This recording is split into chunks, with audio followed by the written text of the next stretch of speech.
Ladies and gentlemen, please welcome the President of the United States, Donald J. Trump.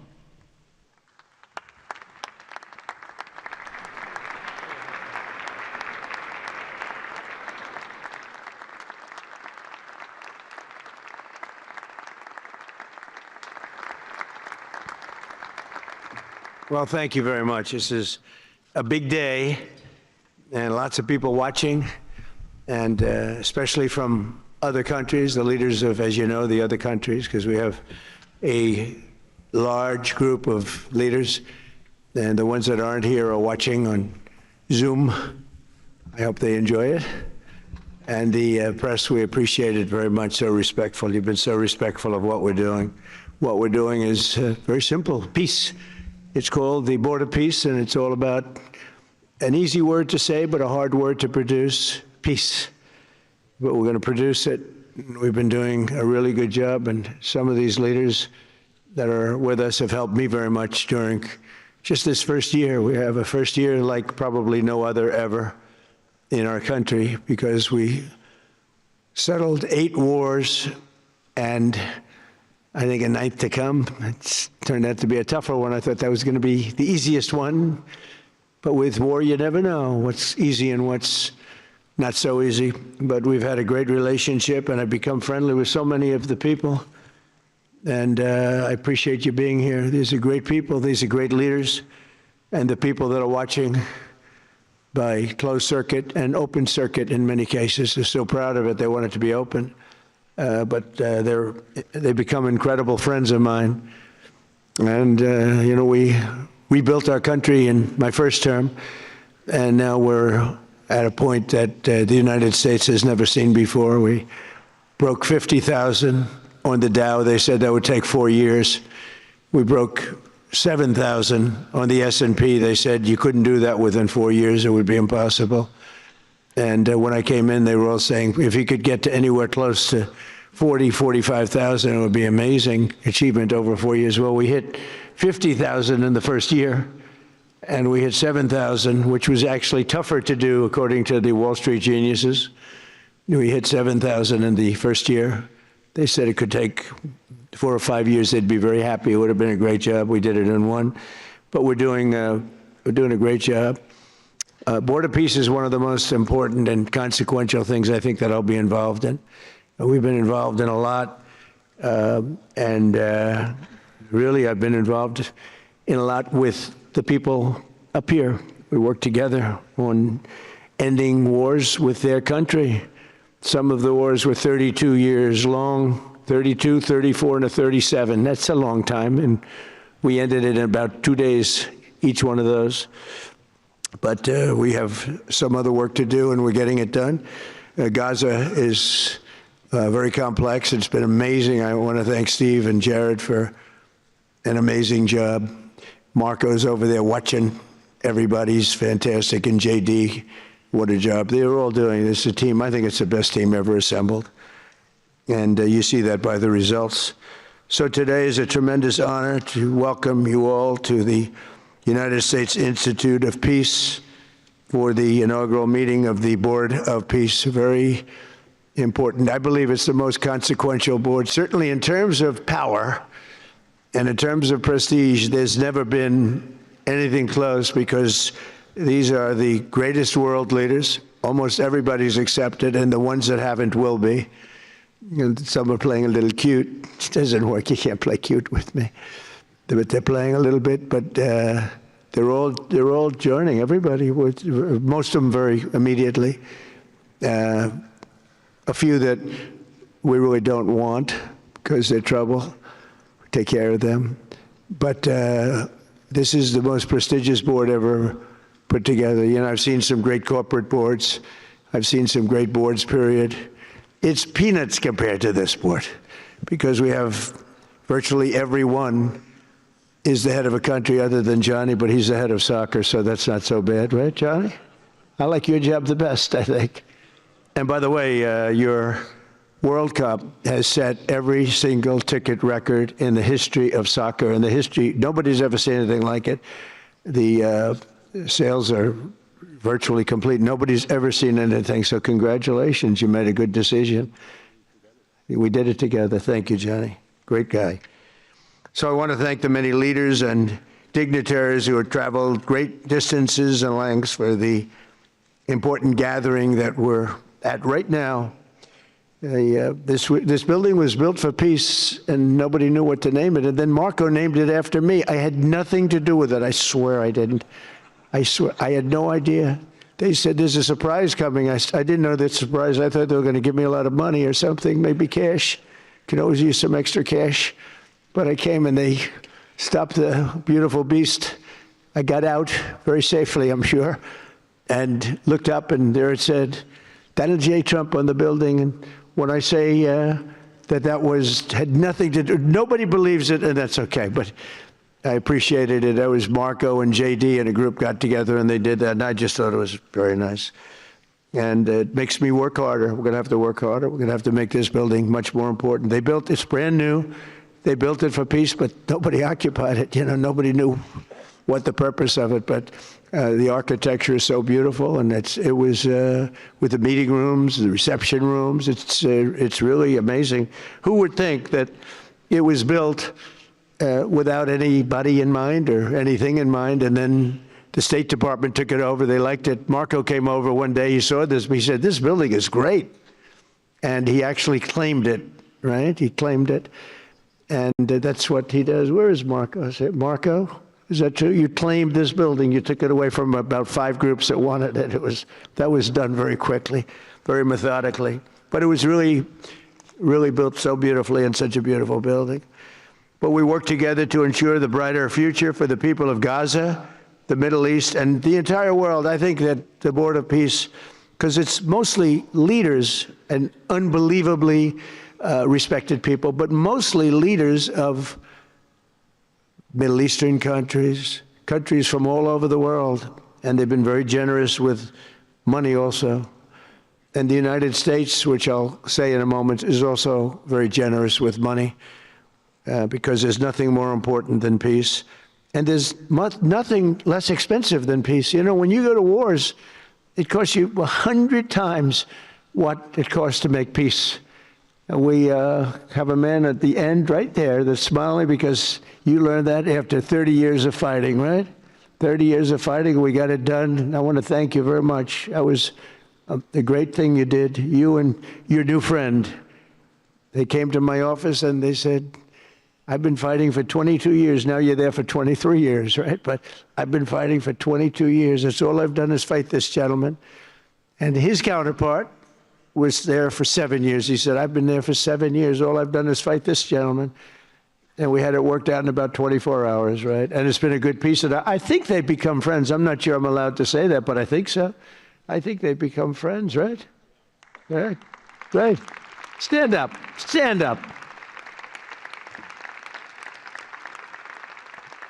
These are 2 tough cookies, too. You think that was easy? It wasn't easy. These are 2 tough people, good people, but tough people. But, you know, we're in the Oval Office, and we were getting near. But the one was at one side of the room. I have 2 chairs right in front of the desk, the beautiful, resolute desk. One's over here. One's on the other side of the room. I said, folks, could you get a little closer? Well, I don't know. They felt very uncomfortable. You know, they've been killing each other for 32 years. So I say, can you get a little closer? After 1 hour, they were right next to each other. We made a deal. They hugged, they signed, and we had peace with 2 very important countries, and I'll never forget it. So they started off a little weak, and they ended up really strong, and you can be very proud of yourselves. It was a beautiful thing to see. Thank you. Look at that. Do you believe it? 32 years. Thank you. Thank you very much. But we're honored to be joined today by Prime Minister Rama of Albania.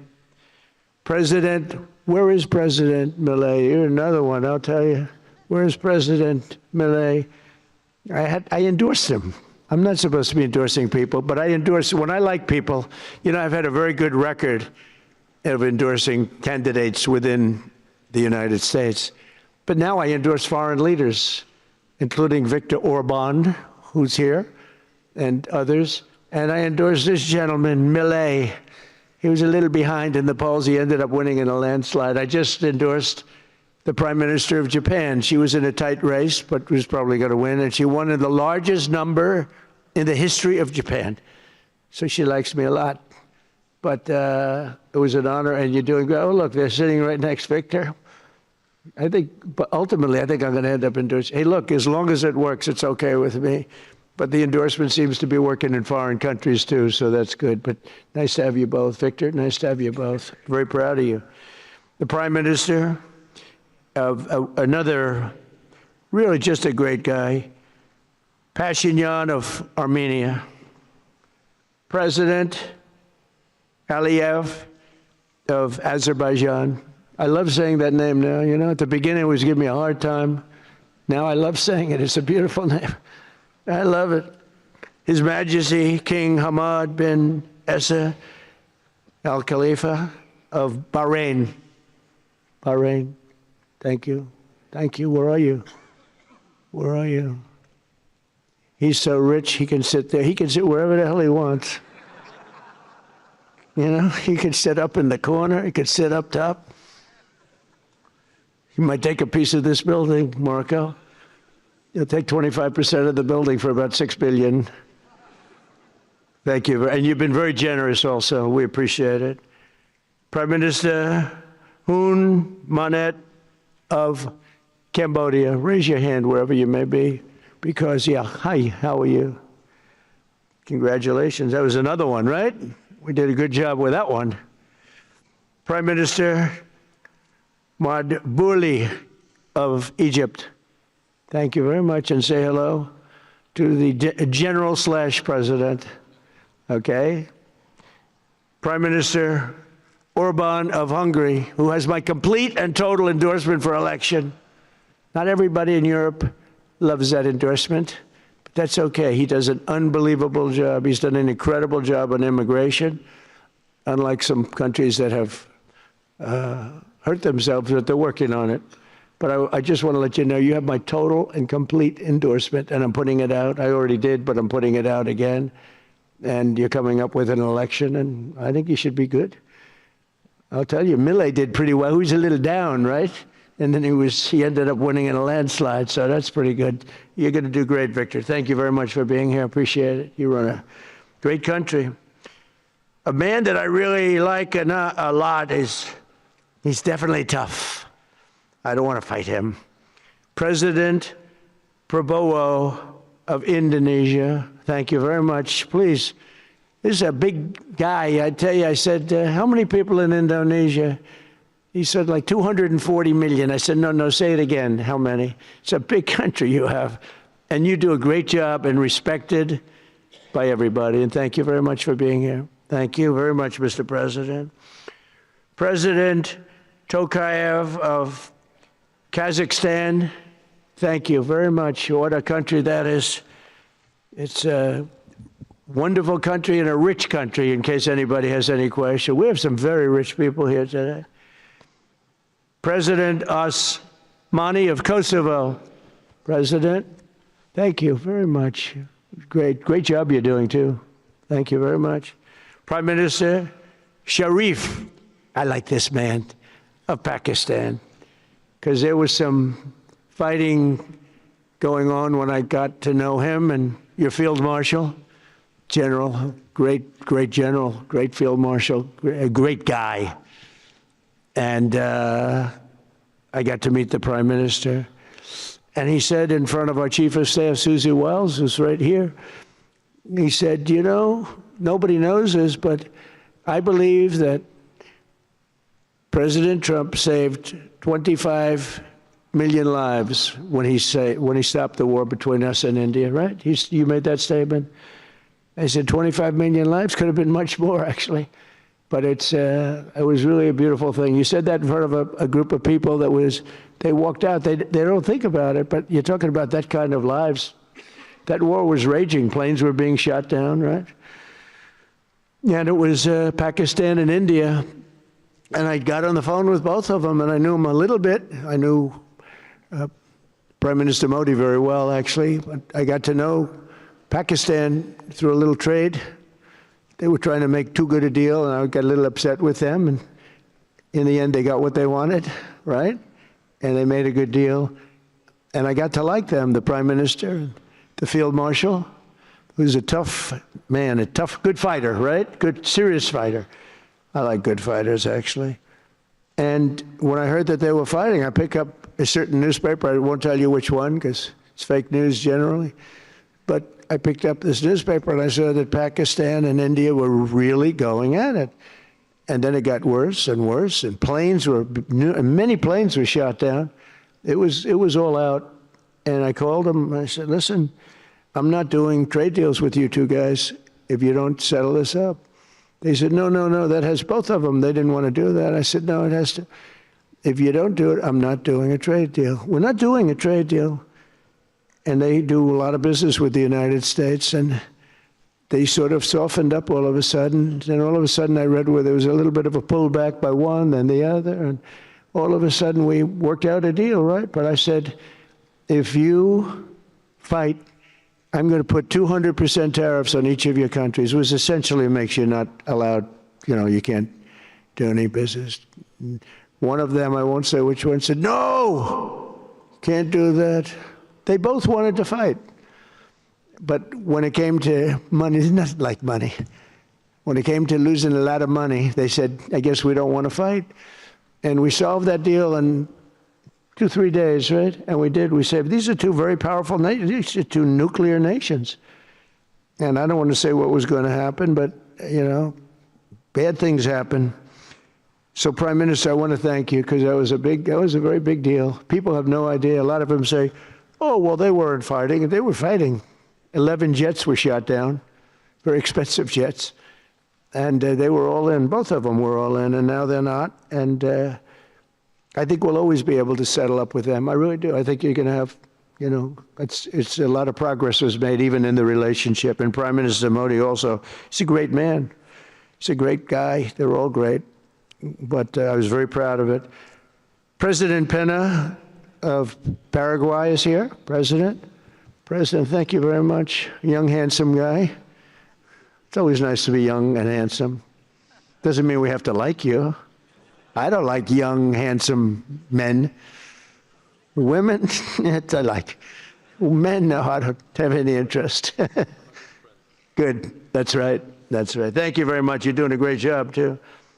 His Excellency Prime Minister Al Thani of Qatar, just a great man, a great man and highly respected.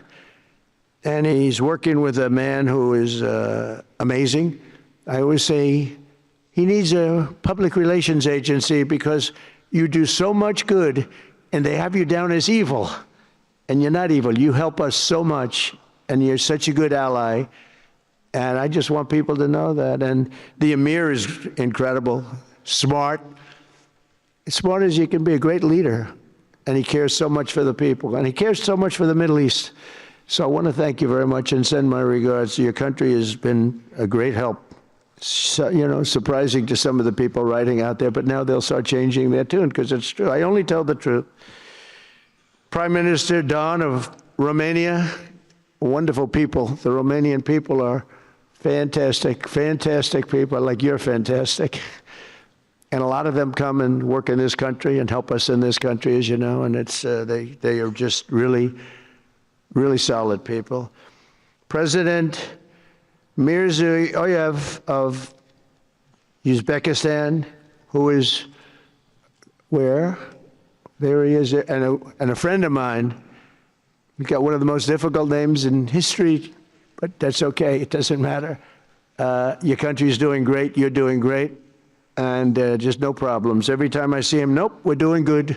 No problems. And General Secretary To Lam of Vietnam. Vietnam is incredible as a country and as a force. And it's an honor to have you. A really great honor to have you. A lot of respect. A lot of respect for your country. We'll also want to express my gratitude to Vice President J.D. Vance, who is a fantastic man. He's a fantastic talent. He was a great student. He went to one school. He graduated. Most people, if you watch some of the people that were at the event in Munich, They didn't graduate quickly from college. They had everything they could do. There was one young, attractive woman. She was unable to answer questions. And she didn't do so well like J.D. did in college. J.D. graduated in a 4.5-year college in 2 years. And then he went to Yale and he graduated at the top of his class, went to the military grade. But when he went to Yale, there was one person that was marginally ahead of him, so he married her. Can you believe it? He married the person that was ahead. I don't know. I always like to say J.D. was first and Usha was second, because I get a little uncomfortable when I say that. But he's been incredible. He's a brilliant guy and a great guy, and he's been my friend. All of our people, we have a fantastic group of people, our cabinet members, everybody, many of them here. But J.D.'s been great. Thank you very much. He gets a little bit tough on occasion. We've got to slow him down just a little bit on occasion. He says his mind. Now, then we have the opposite extreme. We have your friend sitting in the back. Your best friend sitting in the back is Marco. Marco does it with a velvet love, but it's a kill, right? The result is the same. They do it very differently. And Marco, you really did yourself proud 2 days ago in Munich. In fact, so proud that I almost terminated his employ because they were saying, why can't Trump do this? I do, but I say it differently. But Marco, don't do any better than you did, please. Because if you do, you're out of here. But no, I want my guys to do great. And the acclaim he's gotten and the acclaim J.D. gets is great. We have smart people.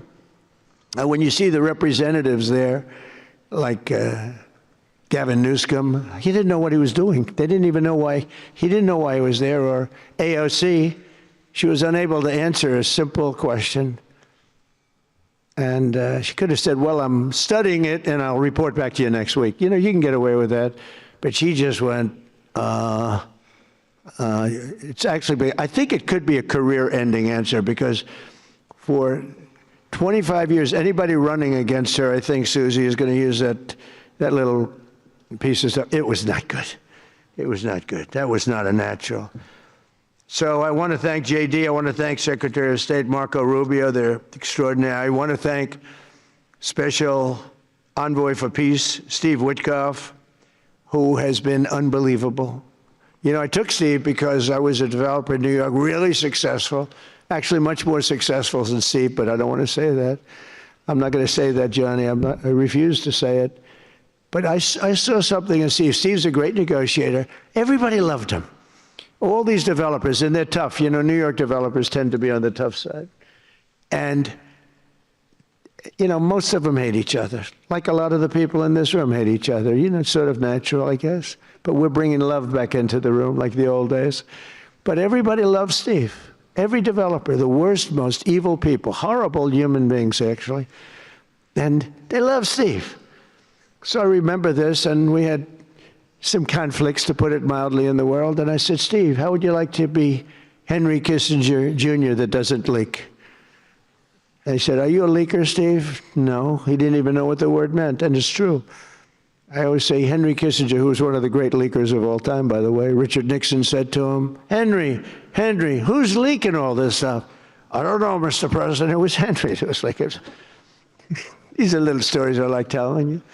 But Steve has been unbelievable. Everybody likes him. Ukraine loves him. Europe loves him. Russia loves him. I mean, there's nothing wrong with this. He goes to see President Putin. Didn't know Putin. I set him up a meeting to see. I said, how's Steve doing? Sir, he's still inside. Oh, that was an hour. I called back. Tell Steve to call me when he's finished. I want to find out what the hell is going on. We want to end that war. Sir, he's still inside. 3 hours, 4 hours. They were together for 4 hours, the first meeting. That's talent. And they get along. I mean, people like or don't like Putin or Zelensky. They get along. Same thing with Zelensky. I mean, they all love Steve, and Steve's doing a great job. That's a tough one. That's a much tougher one.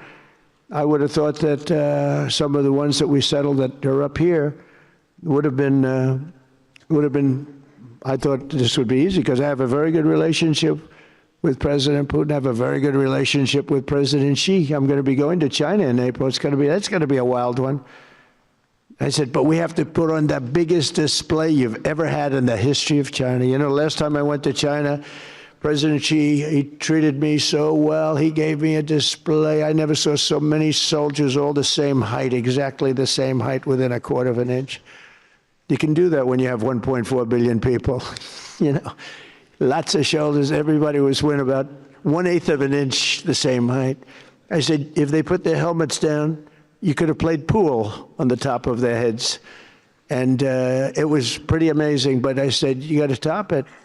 He said, I'll top it. We're going to top it. We're going to have a lot of the people, most of the fake news back there is going to be going. So we have, Steve has done a great job. And then a little bit later on, we brought Jared in. Jared was responsible for the Abraham Accords, which is incredible. Nobody else could have done that.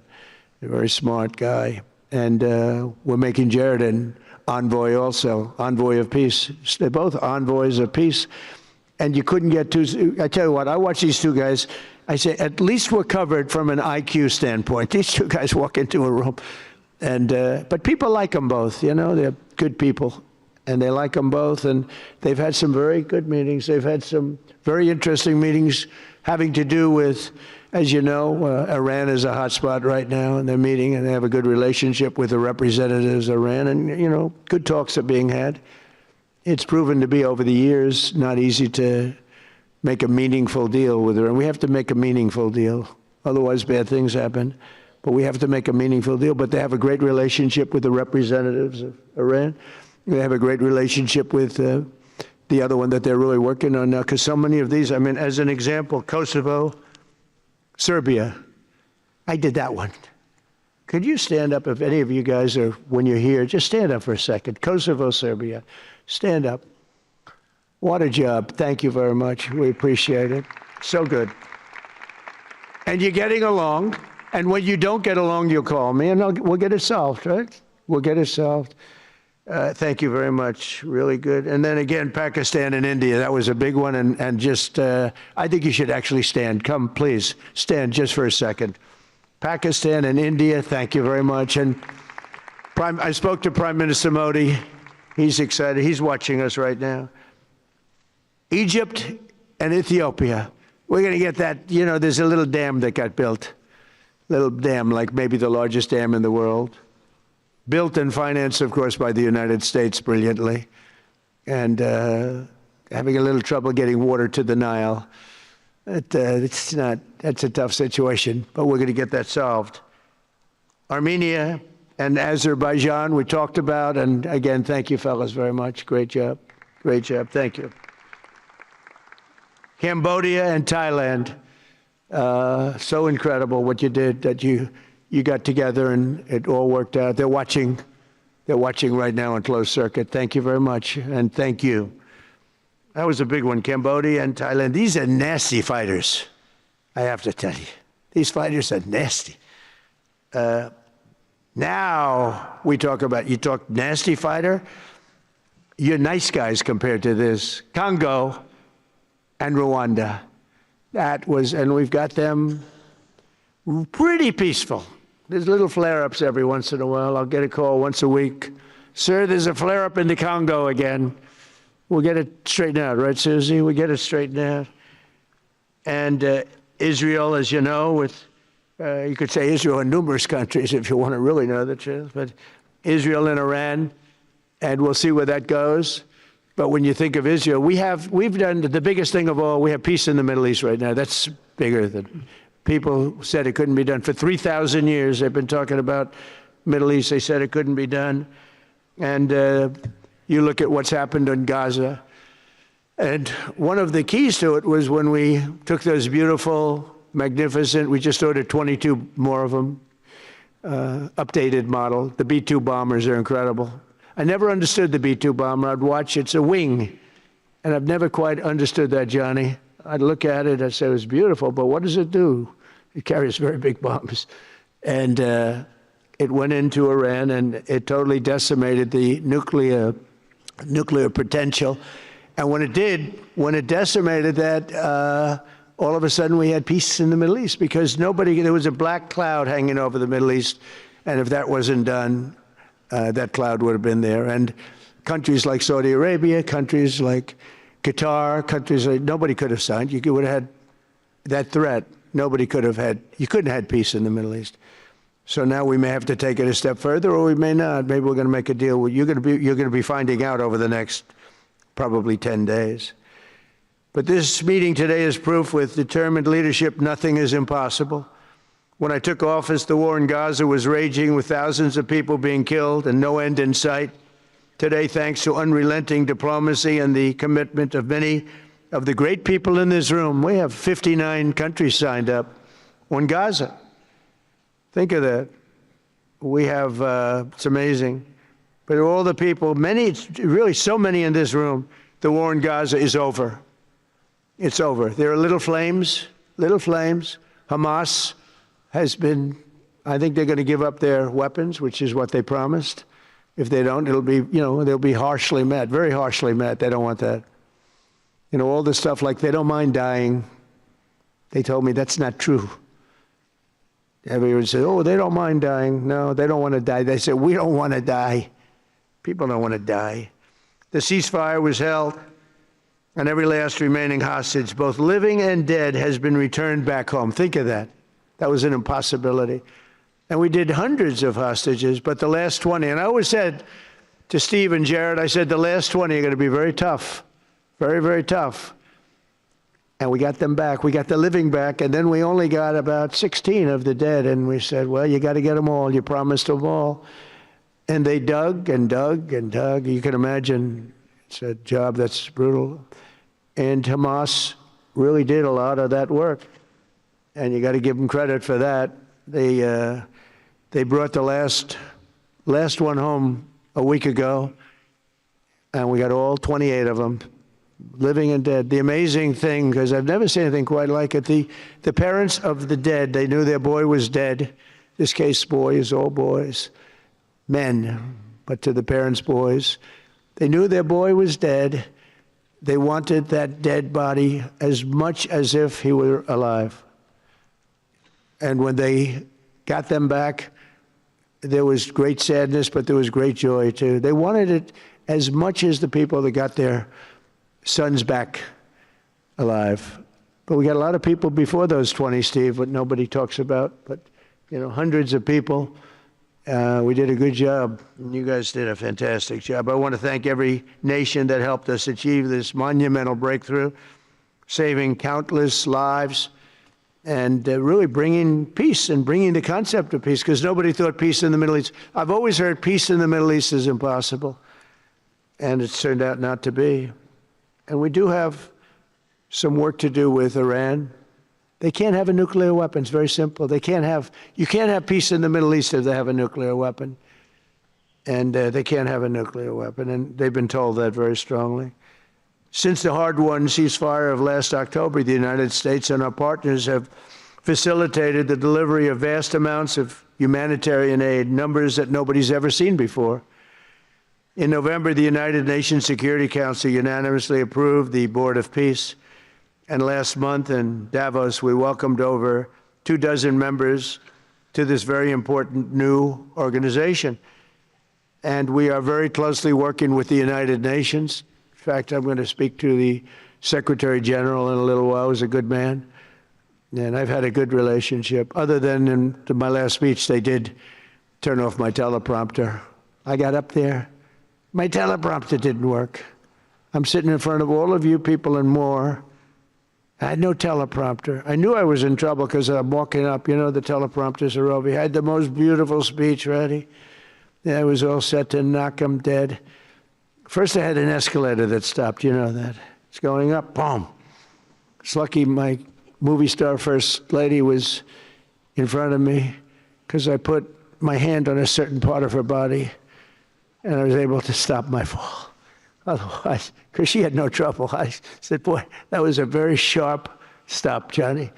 So I said, that was strange. I've been on a lot of escalators. It's never happened before. Usually it stops very slowly. This was just boom. But our First Lady was right in the proper location for me. I'm waving to people, and she was holding on a little tighter. She knew what was happening. She did. She said, that's a very successful movie out right now, like #1. Can you believe this? And she's a big movie star. And I always say it's trouble because I always say there's not room in one family for 2 stars. I told her that we can't have 2 stars in one family. So I don't know what that means, but it's not good. But it is good because we're proud of her. She did people in the United States love the First Lady, and she did the movie, and it's become the biggest selling documentary in 20 years. Can you believe? The theaters are all packed. Women especially, they go back and they see it 2 or 3 times, 4 times. But together we're committed to achieving a Gaza that is properly governed throughout. The whole area is going to be, so many countries that have really nothing to do with the Middle East, but they're maybe somewhat close by. They're all involved. They want to go in and fight. They tell me all the time, we'd like to send soldiers to fight if it's necessary. And I don't think it's going to be necessary. We have 2 countries that want to go in and do a number on Hamas. I said, I really don't think I hope it's not going to be necessary, because they made a promise, and they promised me, get rid of their weapons. Looks like they're going to be doing that, but we'll have to find out. But it's no longer a hotbed of radicalism and terror. And to end that, we have today, and I'm pleased to announce that Kazakhstan, Azerbaijan, UAE, Morocco, Bahrain, Qatar, Saudi Arabia, Uzbekistan, and Kuwait have all contributed more than $7 billion toward the relief package. That's great. Thank you, fellas. Thank you.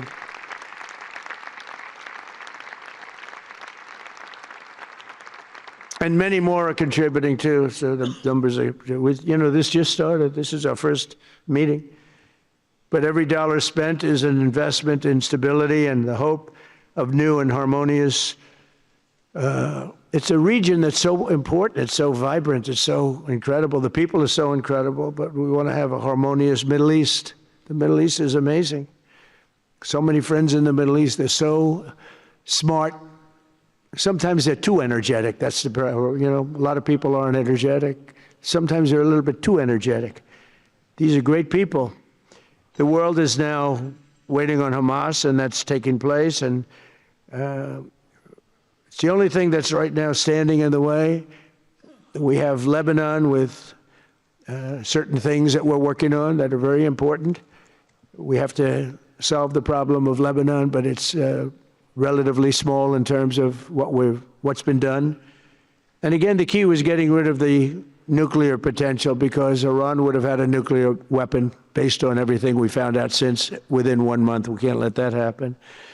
So many of our friends in Europe are attending today, and we're eager to have them become full members. They all want to become full members, and we've had a great response from Europe. And Europe is, it's where I come from, where so many people come from that are in the United States. But we have a great relationship with Europe. We have a great head of NATO. He is a fantastic man, and he's doing a great job, really great job. I'm excited to announce that Norway has agreed to host an event bringing together the Board of Peace. Oh, I thought when I saw this note, I'm excited to announce that Norway, I thought they were going to say that they're giving me the Nobel Prize. Oh, this is less exciting. Oh, it says, I'm excited to announce that Norway, and I'm saying, oh, great, I'm getting the Nobel Prize, finally. Finally, they got it right. But I don't care. I don't care about Nobel Prize. I care about saving lives, just so you understand.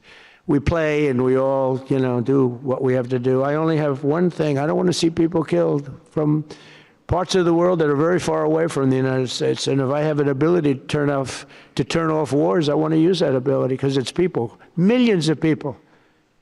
It's like the Prime Minister said, 25 million people maybe. And that's a small number compared to what it could have been if you really think about it, right? No, I want to save lives, and I don't care about prizes. And the UN Office for Coordination of Humanitarian Assistance is raising $2 billion for the support of Gaza. Additionally, Japan has just committed to host an aid fundraiser, which would be a very big one, it's already successful. We know some of the numbers that are being talked about, which will be attended by other nations in the region, including South Korea, the Philippines, Singapore, and others. And I know that China is going to be involved, and I think Russia is going to be involved. I think they will be. I want to have everybody, get all sides, because it doesn't help when you have all sides with one ideology. You have to have everybody together for this. I'm also pleased to announce that FIFA will be helping to raise a total of $75 million for projects in Gaza. And I think they're soccer related, where you're doing fields and you're getting the greatest stars in the world to go there. People that are bigger stars than you and I, Johnny. I hate to say it. You know, I met one of your great stars who came to the White House, as you know. And my son was very excited. These are great people. These are great people. And Johnny's going to bring the stars to the area. And they're really known. People in Gaza know every one of them, right? You know? So it's really something. And we'll soon be detailing the announcement. And if I can I'll get over there with you. I want to thank Johnny and FIFA for all of the wonderful things they did and are doing. They gave me their first Peace Prize.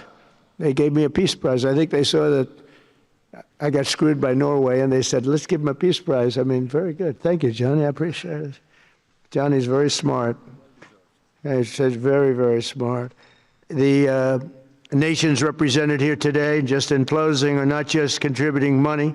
Some are also pledging personnel to help preserve the ceasefire and secure a very enduring peace. We have to have enduring peace. Having peace, knowing it's going to blow up in 2 weeks, doesn't mean anything. In particular, Indonesia, thank you very much. Indonesia.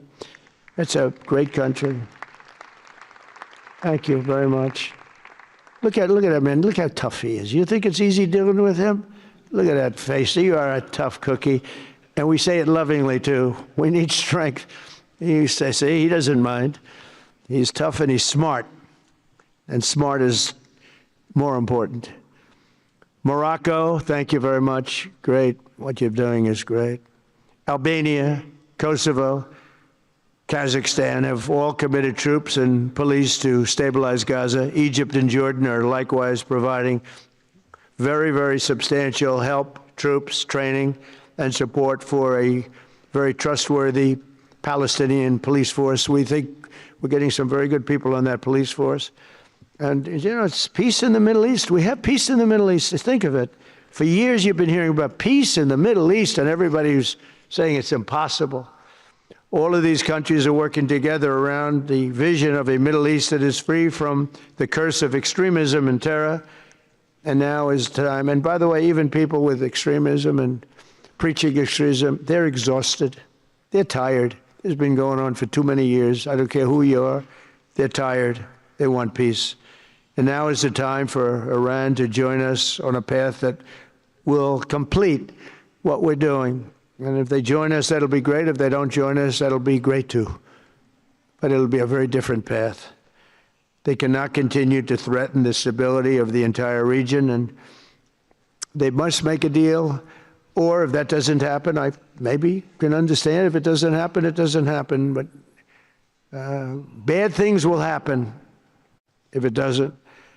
With the commitments announced today, the Board of Peace is proving that it does not just convene countries.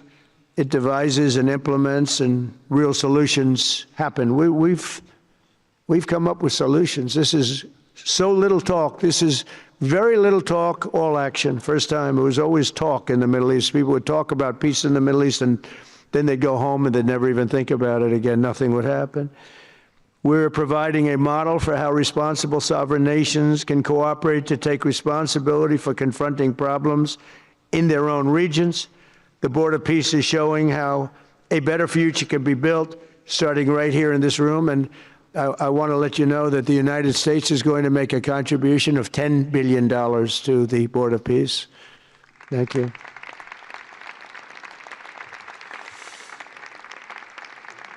And we've had great support for that number. And that number is a very small number when you look at that compared to the cost of war.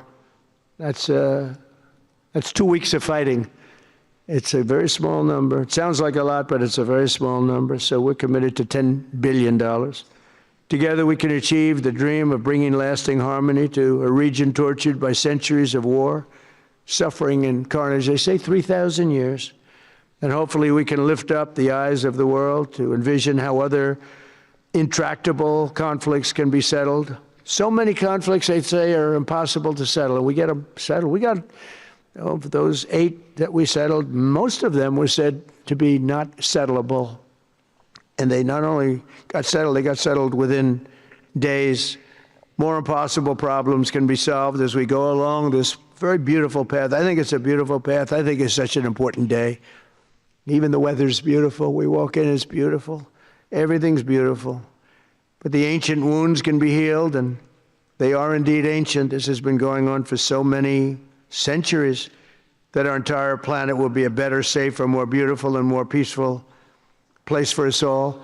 We're going to be working with the United Nations very closely. We're going to bring them back. I think the United Nations has great potential, really great potential. It has not lived up to potential. The 8 wars, I never even spoke to them about one of them, and I should be speaking to them about all of them. Someday I won't be here. The United Nations will be, I think, is going to be much stronger. The Board of Peace is going to almost be looking over the United Nations and making sure it runs properly. But we're going to strengthen up the United Nations. We're going to make sure its facilities are good. They need help, and they need help money-wise. We're going to help them money-wise. And we're going to make sure the United Nations is viable. And you have some very good people at the United Nations, can do a good job. But as I said, I've said it for years, United Nations has tremendous potential. A lot of people didn't like what I said. They said, oh, you shouldn't say that because, you know, we don't care about the United Nations. No, it's really very important, and I think it's going to eventually live up to potential. That'll be a big day. So I want to thank everybody for being here. You're my friends. You're great leaders. You're great people. And I can honestly say, you know, you're strong leaders. You're tough leaders in many cases. And every single one that I'm looking at that's right here, I've gotten to know and I've gotten to respect. And really, you're friends of mine. And if I can help you at all, you let me know. But this is going to be something, the Board of Peace will be something that, the likes of which I don't think anybody's seen before. And thank you all very much. It's a great honor. I'm going to ask J.D. Vance to come up and say a few words. Thank you very much.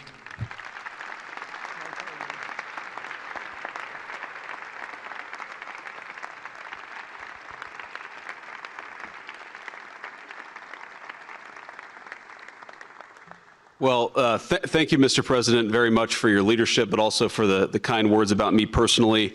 I knew exactly what I wanted to say, but then after the president said that I was so smart and that I didn't want to repeat our Congresswoman who froze for 20 seconds over in Munich, now I'm tempted, sir, just to freeze for 20 seconds and just stare at the cameras, and maybe they'll say nice things about me like they do about Congresswoman Cortez. But I have 3 very brief messages. First of all, to the President of the United States, but to the entire team, to Marco, to Steve, to Jared in particular, who've done such an incredible job. I think what this Board of Peace represents is a recognition that if you actually have a President of the United States and a team that's committed to diplomacy, it can actually work. When I look at what happened to Israel on October the 7th, all those innocent people who were murdered, the fact that you had all of these hostages, and of course, a terrible war that came from it, I remember thinking to myself, how is it ever going to be possible to get these hostages home safely, to make it possible for the people of Gaza to actually have a reasonable future, but also to ensure that Israel is never attacked again? It turns out the answer was you just needed a president who was committed to the effort and committed to the work, and that's what we had, thankfully, under the leadership of this president. And you got to make peace, but then you have to make the peace stick. And that brings me to my second point. That's what the Board of Peace, I think, is fundamentally about, is making the peace stick. And it's an incredible thing that you guys have all done. So to all of the leaders gathered here today who are investing in the future, who are investing in peace, we're grateful to you. We're grateful for your partnership. And in particular, I think to the President of Azerbaijan and the Prime Minister of Armenia, who I just saw last week, thank you all for making it possible and for showing what real leadership can accomplish. When you set aside weapons and killing and destruction and invest in your people and invest in prosperity, it can create great things. So thank you both for what you did. I think it showed great leadership. And finally, to the American people, I think it's important that the American people recognize why we're here today.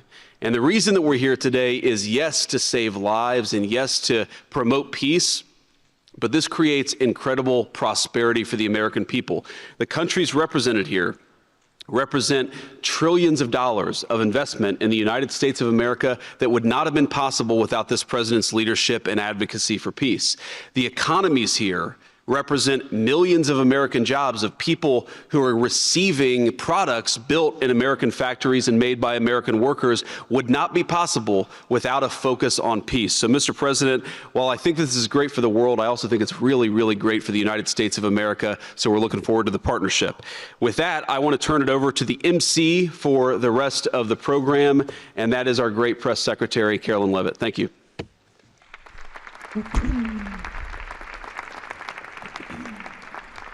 Well, congratulations, Mr. President and Mr. Vice President, for convening the first ever Board of Peace meeting. And we will now hear from our Secretary of State, Marco Rubio.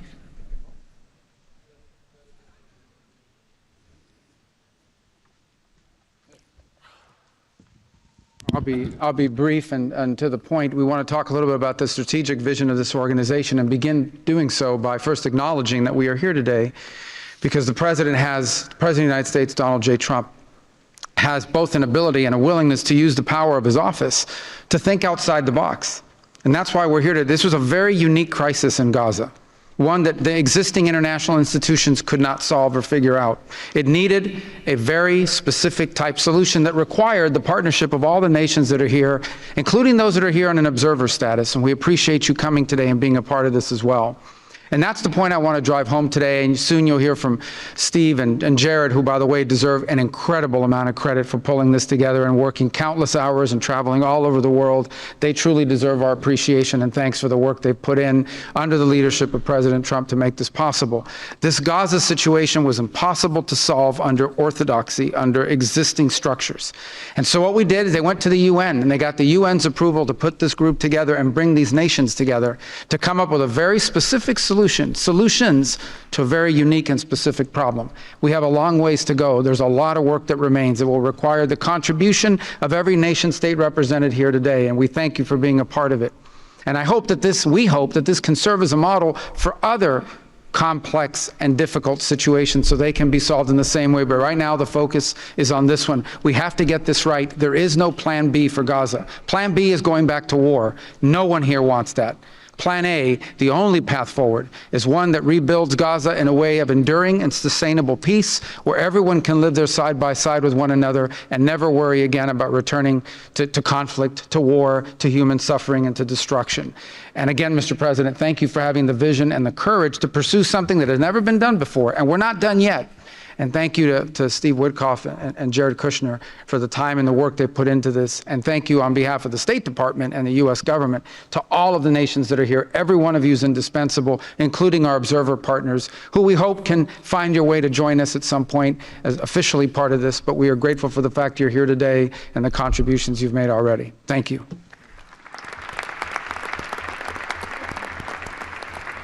Thank you, Marco. We will now hear from our special envoy, Steve Witkoff.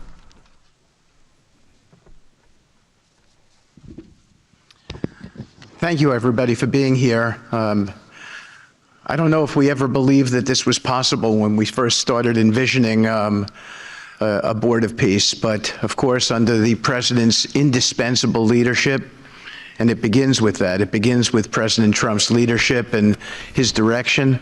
We are here today, and it's pretty amazing. I think we have some people to thank.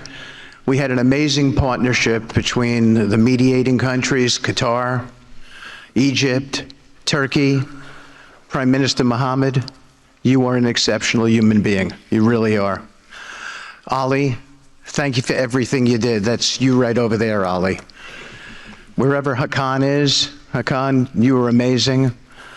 And so was Ibrahim and President Erdogan. And of course, to the Egyptians, Badr, I know you're smiling because we went through so much. And General Hassan was amazing. We all became friends here. Prime Minister Sisi, President Sisi, pardon me, and so many others. But our team, JD, your insight, your counsel, and Marco, you're an amazing secretary, and it's a privilege to work for you. And Jared, you are my dear friend and the best partner I ever had.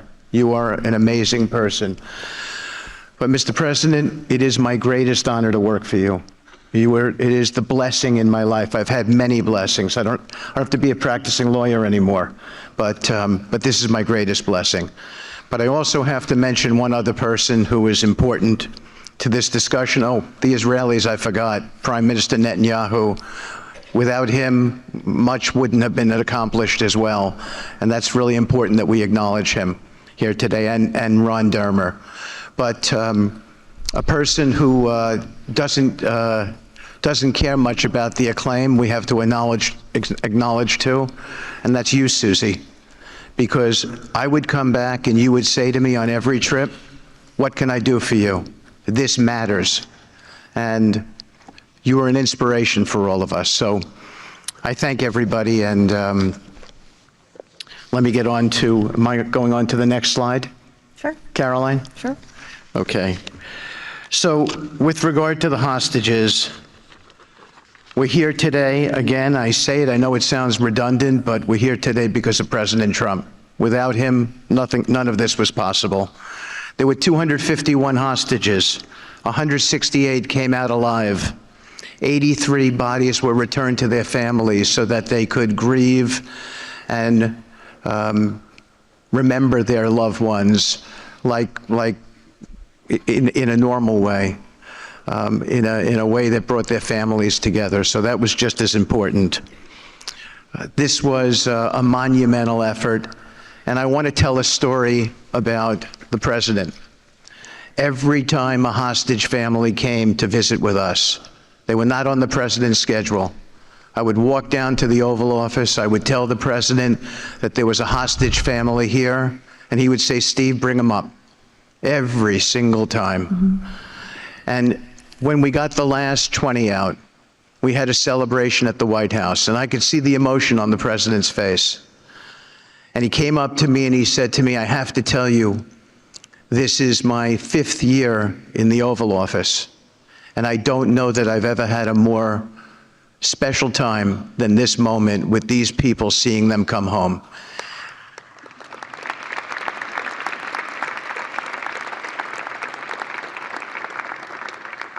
And I said to the president, you have to look around because none of them would be home without you, sir. None of them.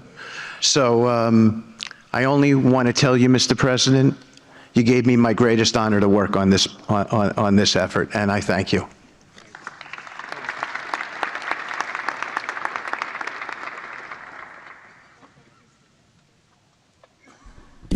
Thank you, Steve. Now you're going to hear directly from the team that has been tasked with implementing President Trump's 20-point plan for Gaza, beginning with our ambassador to the United Nations, Mike Waltz.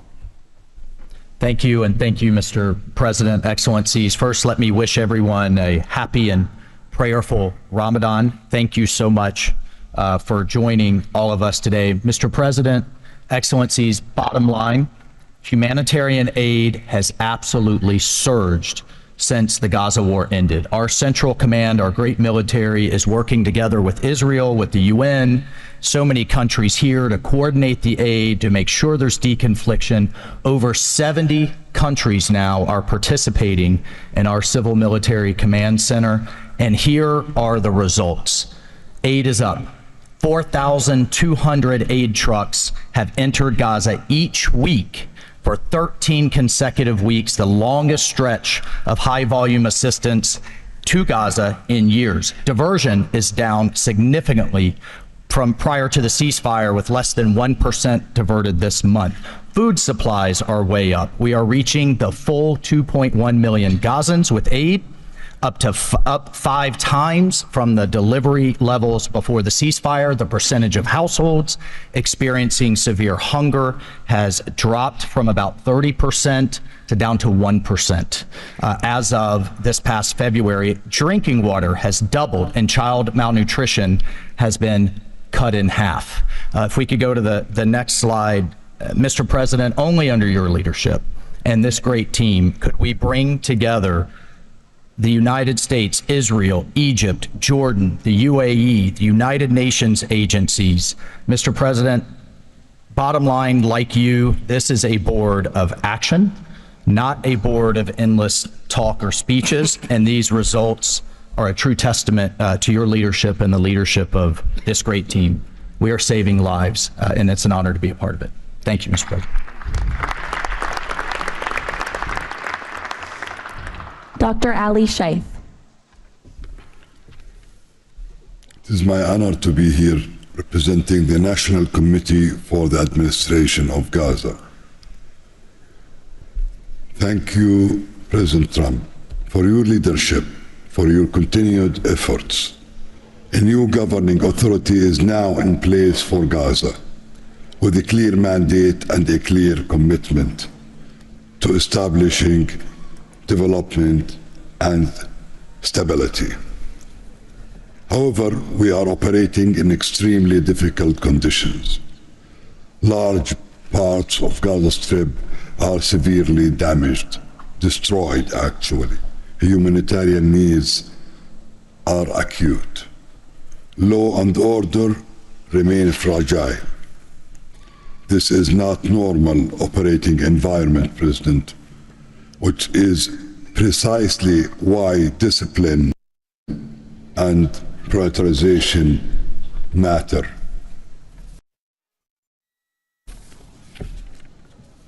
Our priorities, therefore, are defined into 4 categories.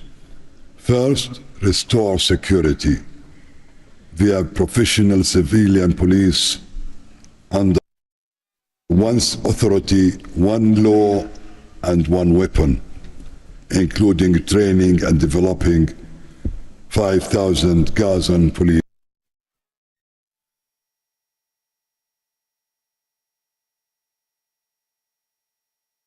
to be deployed in 60 days. Secondly, revive economic activities and livelihoods, creating decent jobs, especially for our young population. Thirdly, ensure sustainable emergency relief as described earlier. Fourthly, restore basic services including electricity, water, health and education, and last but not least, the access and movement. Our mandate is simple, President. Step by step to build the foundation for lasting peace, dignity and prosperity for the people of Gaza. And this is where we count on your continued leadership and support. Blessed the peacemaker. Thank you.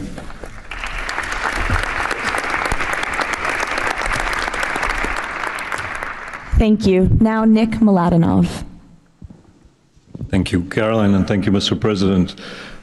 Today, we're very happy to announce that we're creating the Office of the High Representative for Gaza of the Board of Peace, which will be there to support, to guide, and assist the National Committee for the Administration of Gaza, hopefully removing the roadblocks that they will be facing in taking over civilian and administrative control of the Gaza Strip. We plan to work in full transparency under the guidelines of and supervision of the Board of Peace and the Executive Board.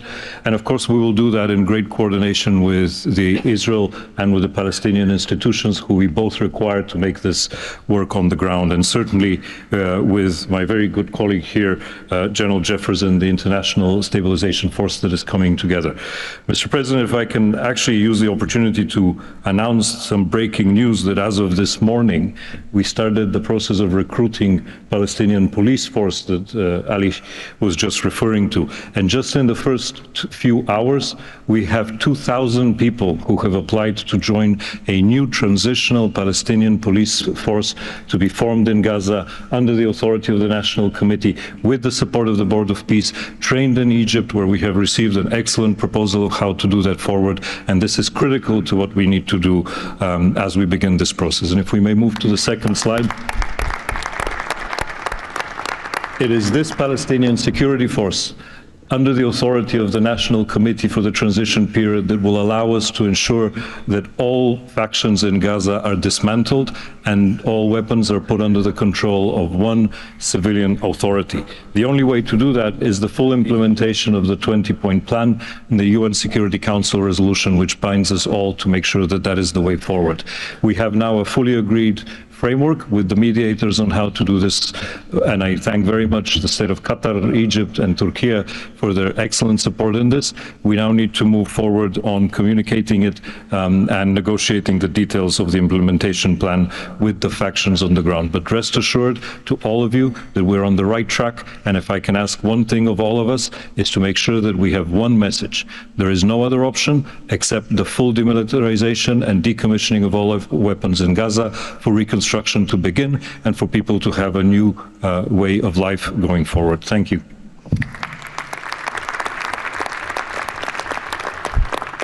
Thank you, Nick, and congratulations. Now, Major General Jasper Jeffers. Thank you, Caroline, Mr. President. It's an honor to be here today as the ISF commander. The ISF will do two things: stabilize the security environment in Gaza and enable civilian governance as established by the National Committee. For the last few months, we've had a team on the ground of U.S. military experts preparing the infrastructure for the ISF. This team's already operating from a combined joint operations center that's going to be the headquarters for the entire ISF. As you can see on our map, our plan is for the ISF to be assigned in 5 different sectors, each sector receiving 1 ISF brigade. In the short term, we plan to deploy to the Rafah sector first, in addition to the training of police. Midterm objective is to continue to expand sector by sector, all moving to our long-term 12,000 police and 20,000 ISF soldiers. I'm incredibly pleased to announce today that the first 5 countries have committed troops to serve in the ISF: Indonesia, Morocco, Kazakhstan, Kosovo, and Albania. And 2 countries have committed to train police: Egypt and Jordan. I would also like to announce that I have offered and Indonesia has accepted the position of Deputy Commander for the ISF. With these first steps, we will help bring the security that Gaza needs for our future prosperity and enduring peace. Thank you.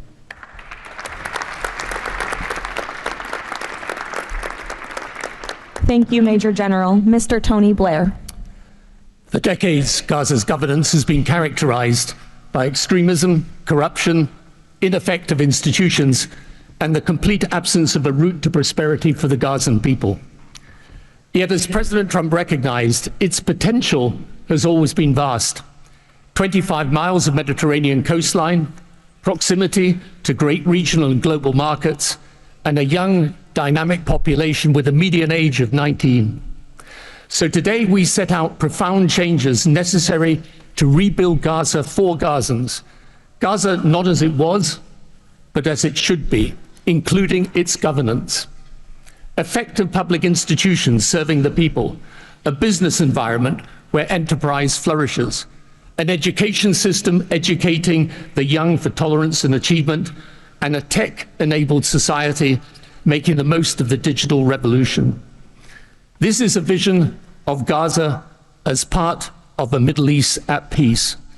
Not a phony piece of declarations no one means and agreements no one intends to keep, but a genuine commitment to a region where, whether you're a Muslim, Jew, Christian, of any faith or none, you can rise by your own efforts and feel your government by your side, not on your back. That is the vision behind President Trump's 20-point plan for Gaza, and it remains the best, indeed the only hope for Gaza, the region, and the wider world.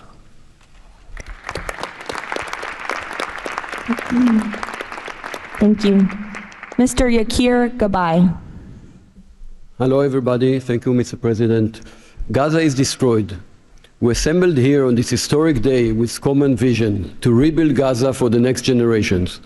Our mission is to recycle and remove 70 million tons of rubble and UXO and hundreds of miles of tunnels, arrange for the population fast temporary housing, in parallel to start construction of infrastructure and permanent housing.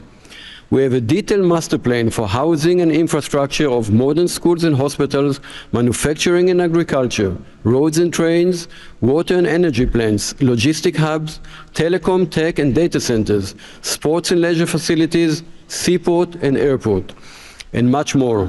We lined up many regional contractors who build housing for millions of people in the Middle East. They will join the massive redevelopment with competitive pricing. The funding is ready and will be invested in a free economy. The local population will build their own cities, which will create hundreds of thousands of jobs and will revive the economy. The Gaza coastline is 26 miles long. It can be developed as a new Mediterranean Riviera with 200 hotels and potential islands. The value goes to the Gazans through the Gaza Sovereign Fund. This plan is all subject to a full disarmament of Hamas. Thank you very much. Together we will make this vision into a reality.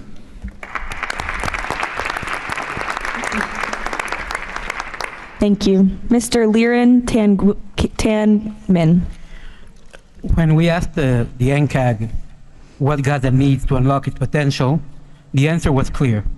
Reconnect Gaza to the world, digitally and economically, and replace corruption with an open, tax-free system. Gaza was once a vital trade hub between Asia and Europe. Reconnection is a return to its roots.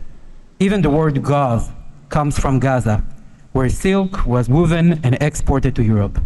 So, we brought together Palestinian, Arab, and American partners to deliver practical solutions. By July, Gaza's 2G network will be upgraded with free, high-speed access to essential services. The NCAG is building a secure digital backbone, an open platform, enabling e-payments, financial services, e-learning, and healthcare with user control over data. This effort is supported by our regional partners, and I believe you will hear some exciting news from them on that later today. In parallel, we're advancing an Amazon-like logistics system to help Palestinian launch businesses import globally and trade securely. This will lower prices, drive growth, and help transform Gaza into an open, transparent, corruption-free economic zone. Thank you. Thank you. Mr. Mark Rowan. Mr. President, distinguished leaders, the goal is simple.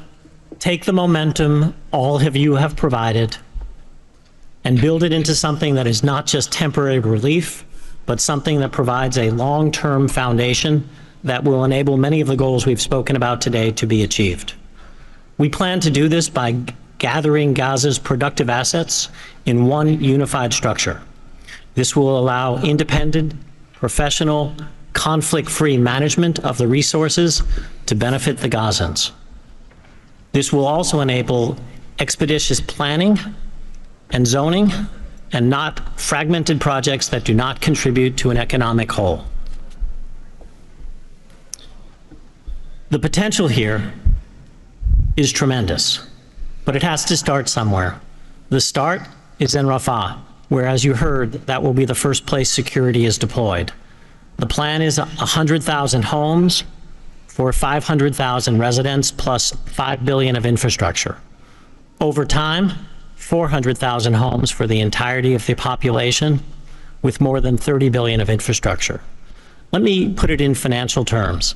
This is not a problem of money or collateral. This is a problem of peace. The coastline alone, $50 billion of value on a conservative basis. The housing stock, more than $30 billion as rebuilt. The infrastructure, more than $30 billion. $115 billion of value. It just needs to be unlocked and financed. Great. Thank you. Mr. Ajay Banga. Thank you, Caroline, and thank you, Mr. President. All this requires money. And so when the UN Security Council resolution got passed, we set about creating the Gaza Reconstruction and Development Fund at the World Bank. It's housed there. The World Bank's role is that of a limited trustee. We manage the donor contributions coming in of the type that the President said a little earlier in his opening remarks. And then we help to manage that money while it stays with us. And under the direction of the Board of Peace, we disperse the money for reconstruction and development projects in Gaza. This fund is ready. to receive the donations that he spoke about just a little while ago. The second part of the story is that you as donors deserve the right to know that the money is being used in a transparent way. We are helping, along with the Board of Peace, which takes the ownership of ensuring that the right kind of financial, legal, and oversight mechanisms are being put in place. We've even assigned a financial controller from the World Bank on a secondment basis to the Board of Peace to ensure that we can try and help build the best standards in this process. Now, this is just the beginning. This work is going to need 2 or 3 things that the World Bank Group can bring to the table. The first is leveraging of public finance. Because of our AAA rating, we have the ability to leverage private bond money to help to create the resources we need to do what Mark just talked about. The second is we can de-risk private investing. And the third is we have people on the ground and expertise and knowledge of doing this kind of work in other markets.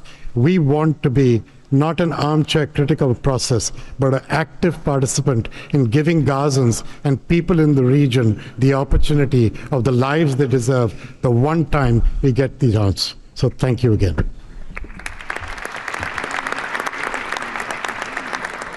Thank you all for your tremendous work. Before we turn it over to many of the distinguished leaders who are here today, we are going to hear from Mr. Kushner to talk about the future of the Board of Peace. Thank you, Caroline, and thank you, Mr. President, Mr. Vice President, Secretary Rubio. We cannot change the past, but I think that what you're seeing today is that we can potentially change the future if we focus and do this in the right way.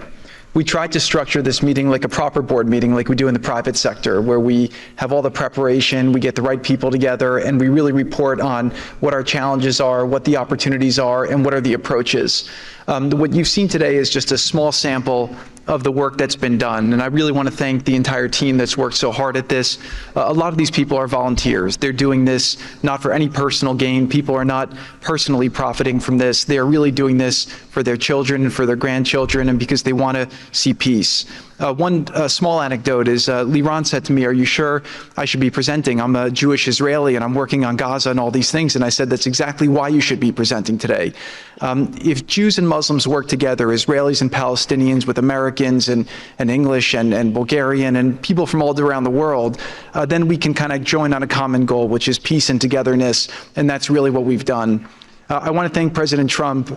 I remember working with you on your first foreign policy speech in 2016 that you gave at the Mayflower Hotel. And at the time, those ideas were considered to be very, very radical. What I saw as somebody who didn't have any foreign policy experience were just common sense ideas. Why can't the world be better? Why can't there be peace? Why can't there be more prosperity for all people in all ways? And I think over the last decade, you really have changed the way that the world thinks about a lot of these things. And I think that this organization is bringing a new approach and new ideas and new people together in order to effectuate it. I'd really like to thank all the countries that joined on very early.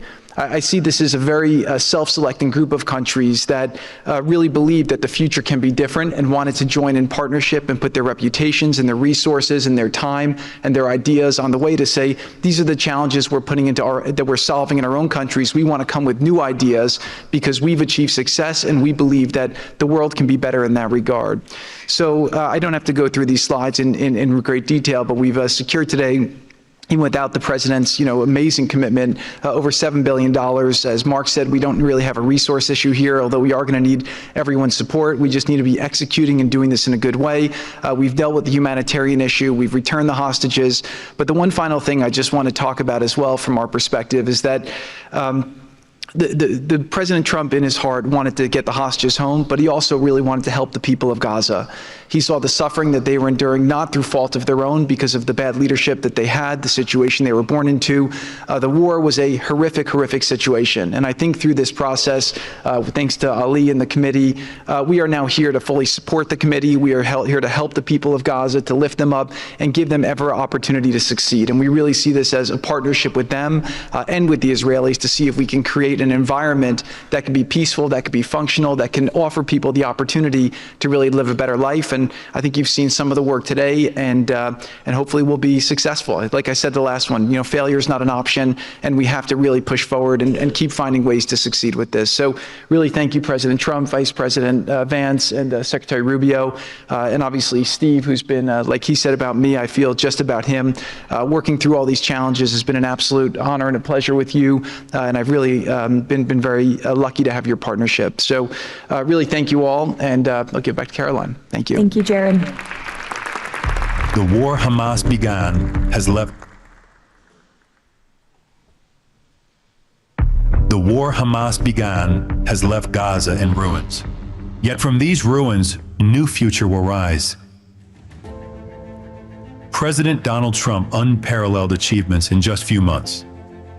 The United States, together with key regional and global partners, has signed the 20-point Gaza Peace Plan, a blueprint for security, peace, and prosperity. All the hostages returned, the living ones to their homes and the deceased to burial. Ceasefire is stable, and the killings from both sides reduced by 99%. The United Nations Security Council approved the establishment of the Board of Peace chaired by President Donald Trump, a governing body dedicated to providing security, infrastructure, and homes for Gaza's people, ushering in the new dawn for Gaza. The new Palestinian Technocratic Government of Gaza, the NCAG, was elected with consent of all parties, including the Palestinian factions, Israel, and the Arab countries. Rafah border crossing with Egypt was open. The NCAG will secure the disarmament of Gaza to ensure one authority, one law, and one weapon. The United States and its partners, in coordination with the World Bank, are pledging billions of dollars to rebuild Gaza. Safe areas are being established in Rafah and later across the Gaza Strip, where families can receive shelter, food, healthcare, and education. In Rafah, Gazans will build their first new city. The NCAG, with the Board of Peace, will expand development across the entire Strip, employing hundreds of thousands in reconstruction and business activity. Transportation, water, and energy systems will be restored, and a modern economy will begin to emerge. Children will return to classrooms with a curriculum that promotes tolerance, dignity, and peace. Our goal by year 3, Rafah fully rebuilt, unemployment curbed, and Gaza connected to the world through an Abrahamic gateway, linking it with Egypt, Israel, Jordan, Saudi Arabia, the UAE, and extending to India and Europe. By year 10, Gaza will be self-governed, integrated into the region with thriving industries and housing for all. This is the framework for Gaza's rebirth: secure, prosperous, and peaceful.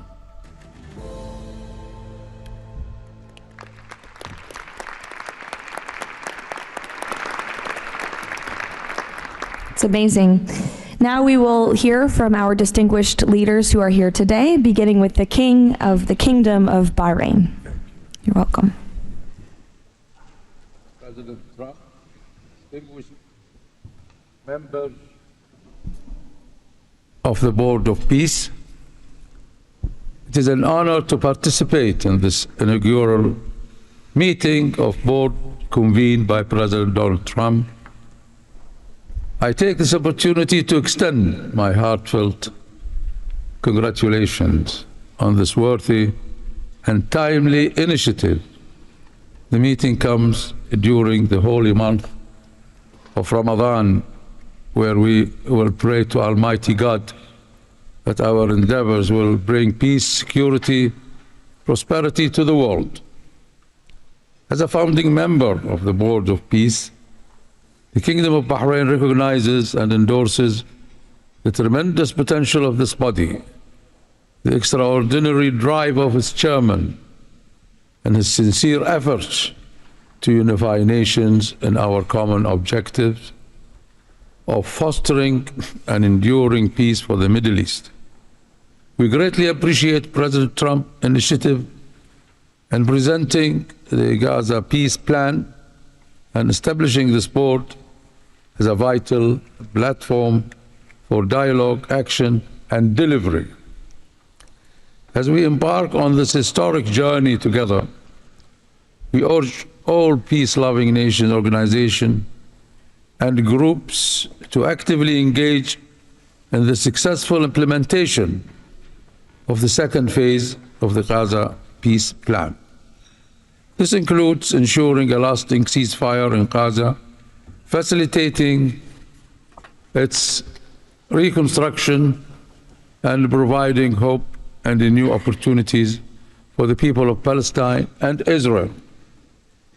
This inaugural meeting of the Board of Peace marks an extraordinary and pivotal chance to envision a new future to Gaza, one that emerges from the ruins of conflict to building a landscape of security, aspiration, hope, and opportunity for its people.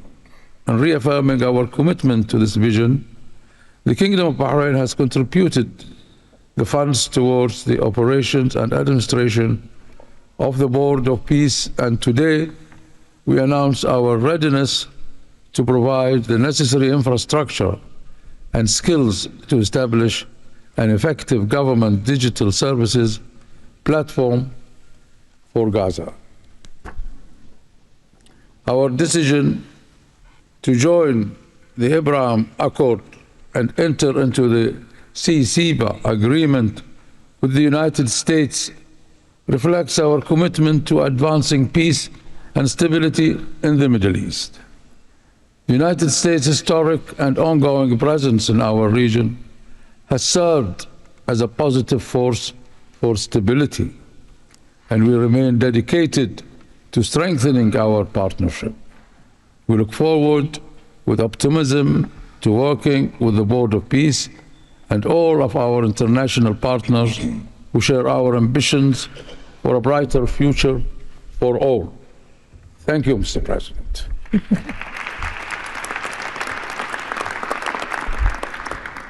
Next, the President of the Republic of Kazakhstan. Dear Mr. President, ladies and gentlemen, our meeting here at the Donald Trump U.S. Institute of Peace comes at a moment when decisive and pragmatic actions matter most. In fact, it's about making durable peace through practical, target-oriented measures, but not through endless conferences with wishful resolutions. Mr. President, your clear vision and far-sighted approach to promoting global peace and stability has inspired my country to join the Board of Peace. The Board of Peace is widely expected to respond directly to new realities by reinforcing existing multilateral efforts. The world has never seen a move like this.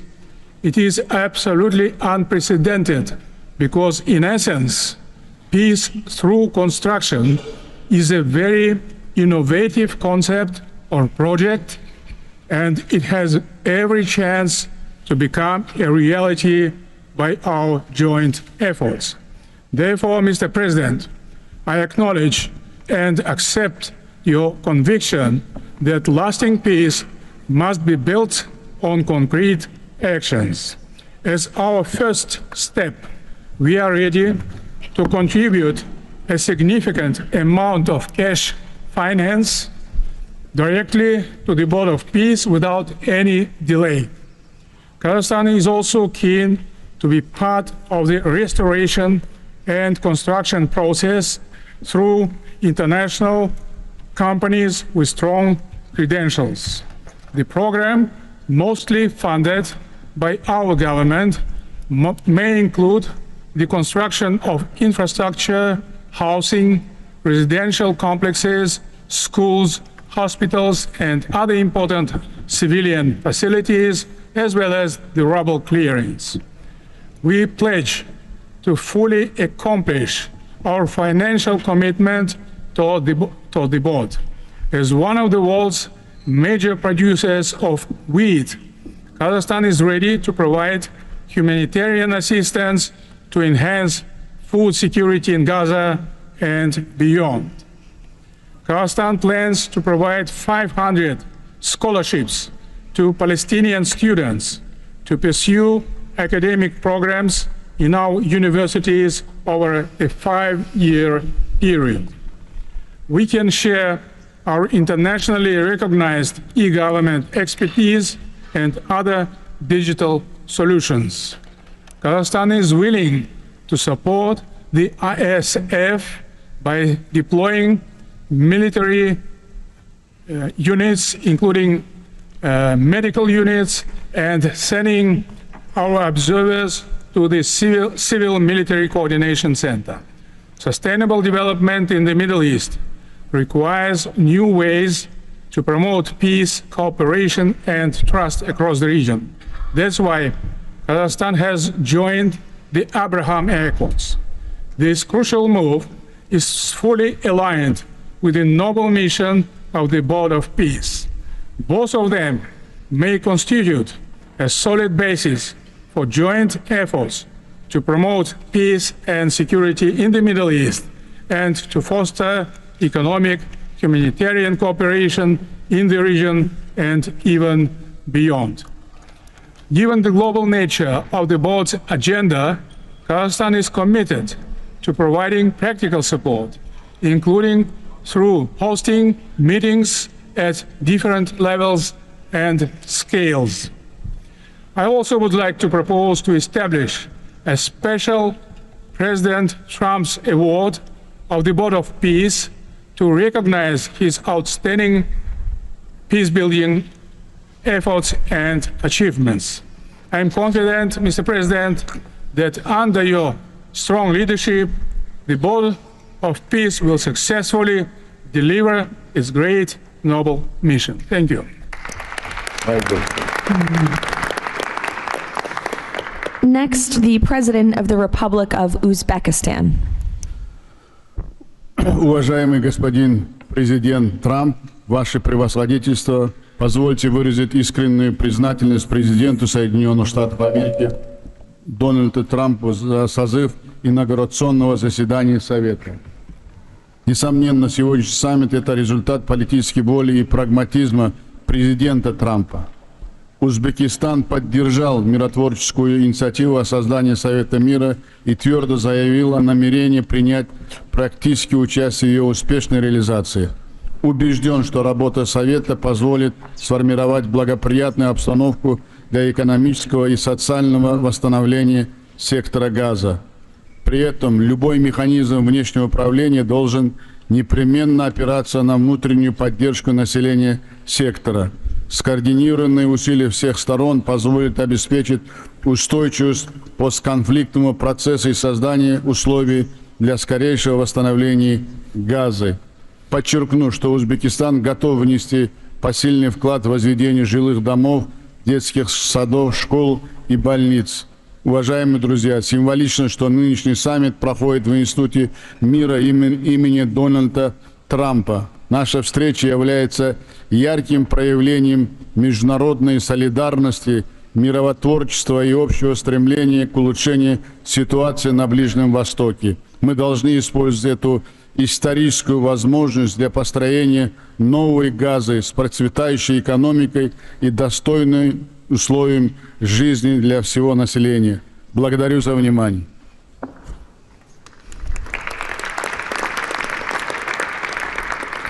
The President of the Republic of Indonesia.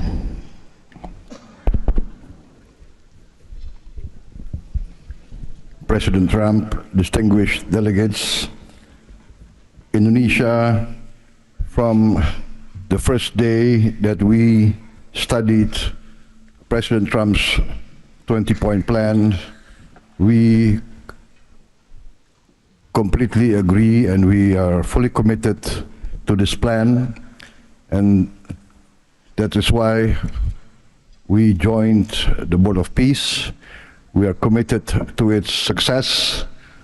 We know there will be a lot of obstacles, there will be a lot of difficulties, but we are very optimistic with the leadership of President Trump. This vision of real peace will be achieved. There will be problems, but we will prevail. We will achieve our dream of peace in Palestine, peace, a lasting and peaceful solution for the Palestinian problem and in Gaza. The achievements of the ceasefire is real. We commend this, and therefore we reaffirm our commitment to contribute significant number of troops, up to 8,000 or more if necessary. We are prepared to contribute the troops to take part actively in the international stabilization force to make this peace work. Thank you very much.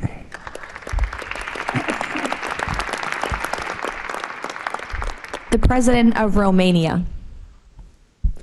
First of all, President Trump, thank you for convening this very important meeting, and thank you for your involvement and leadership for the peace plan in Gaza, a peace plan that have been comprehensive and stable, and also for your efforts and results in other parts of the world.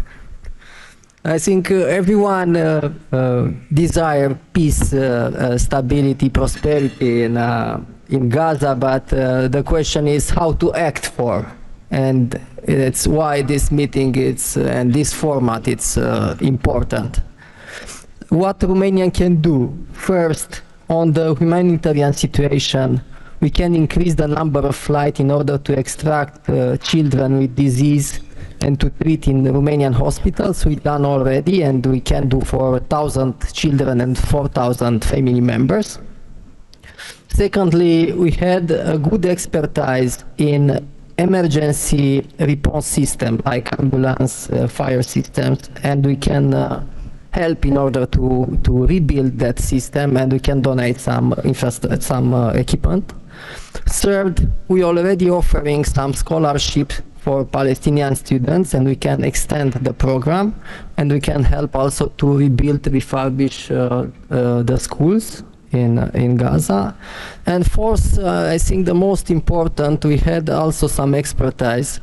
We can help to rebuild the institutions like police, like justice, like public administration. We have done that in other parts of the world, so we have some expertise. We can contribute with experts, with trainers.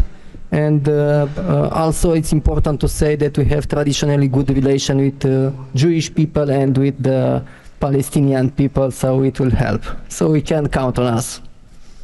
Thank you. The Prime Minister of the Republic of Albania. Thank you for inviting me to be part of this journey, Mr. President. The fully aligned bipartisan vote of support this initiative received in our parliament speaks for itself about how honored Albania is to be a founding member of this new organization. Many in Europe say the Board of Peace is meant to substitute the United Nations. It does not look to me like an attempt to replace the UN, but if it helps shake that agonizing giant and inshallah wake it up, then God bless the Board of Peace. Mr. President, we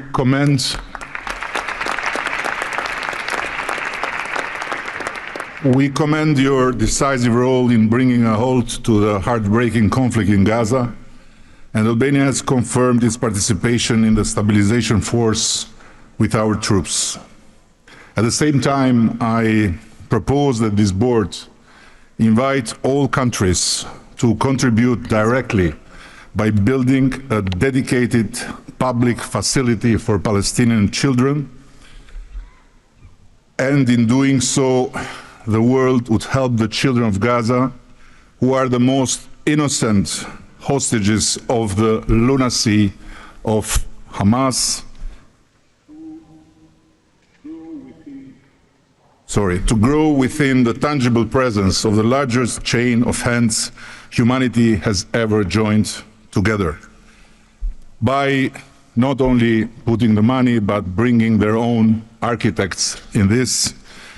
So the world will transform an wound of history into an oasis of hope, where compassion takes concrete form and the future is shaped around those who deserve it most, the next generations of Palestinians. Albania will be privileged to stand in that chain. Allow me very briefly to draw your attention to another open conflict closer to home, where President Trump's leadership during his first term brought Kosovo and Serbia closer than ever to a final peace agreement. The president of Kosovo was then brutally prevented from traveling to the White House to sign that agreement in the presence of President Trump. And this was the doing of the very same Sicario prosecutor that went after President Trump himself, and for that became worldwide famous. Today, the Kosovo president have now spent 6 years in pretrial detention before a special court in The Hague, sponsored by several democratic states, some of them present here, that should be shamed of that type of international justice. Just last week, Mr. President, another prosecutor funded by this great country and its taxpayers requested 45 years of imprisonment for him, a request that sent shockwave of humiliation through an entire peace-seeking nation. At this moment, only a few months stand between a man who rose from resistance to ethnic cleansing to become a peacemaker and the potentially devastating outcome in a court that has so far failed at every step to uphold the standards of democratic justice. For the sake of God, Mr. President, let's do something before, as you say, very bad things might happen again. And again, thank you so much for including Albania in this noble initiative by bringing close friends of Israel and of the Arab countries. We very much hope to be an added value in your amazing vision.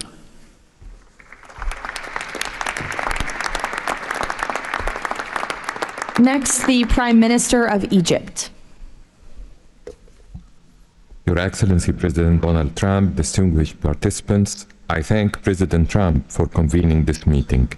His Excellency's direct involvement and commitment to promoting peace in the region has been instrumental in achieving an end to the conflict in Gaza, which was previously considered untenable.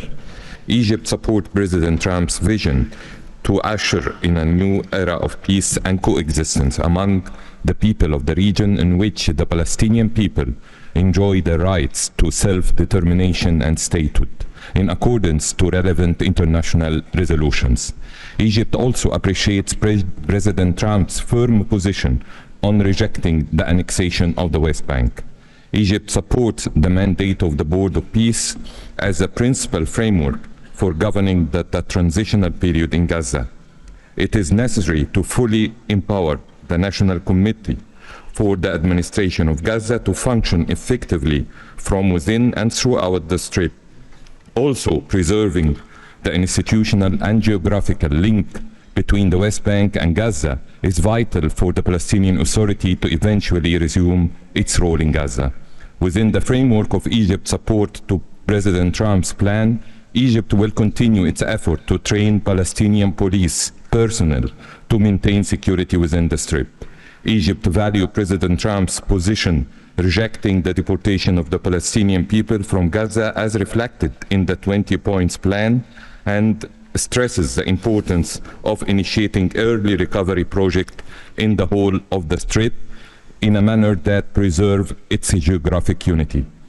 Let us consider today's meeting as an initial step in advancing these objectives. Again, thank you, Your Excellency President Trump.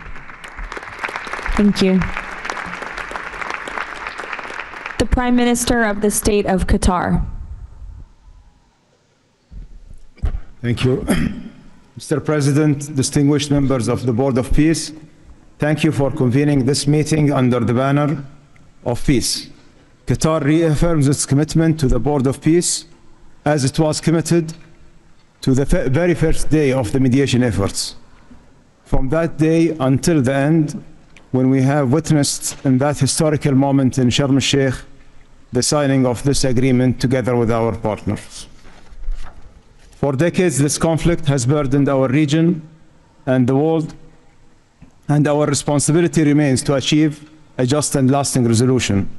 The board, under the President Trump leadership, will advance the full implementation of the 20 points plan without delay, ensuring fairness and justice for both Palestinians and Israelis.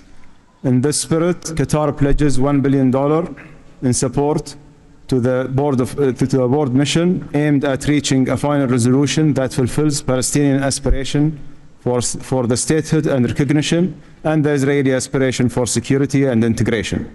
We will also continue our humanitarian coordination together with our UN partners and the Board of Peace. Thank you very much. Thank you. The Deputy Prime Minister and Foreign Minister of the UAE. Mr. President, thank you for gathering us today. I really hope that the beginning of Ramadan will give us all guidance towards peace, coexistence, and living in prosperity with each other. Mr. President, just over 5 years ago, you with your friend, my president, Sheikh Mohammed, and the Prime Minister of Israel launched the Abrahamic Accords. And since then, we've managed not only to work with you, with Israel, towards a better future for the region, but even when October 7th took place, the UAE managed to work with Israel in providing, since the war started, almost $3 billion of assistance to the Palestinian people in Gaza.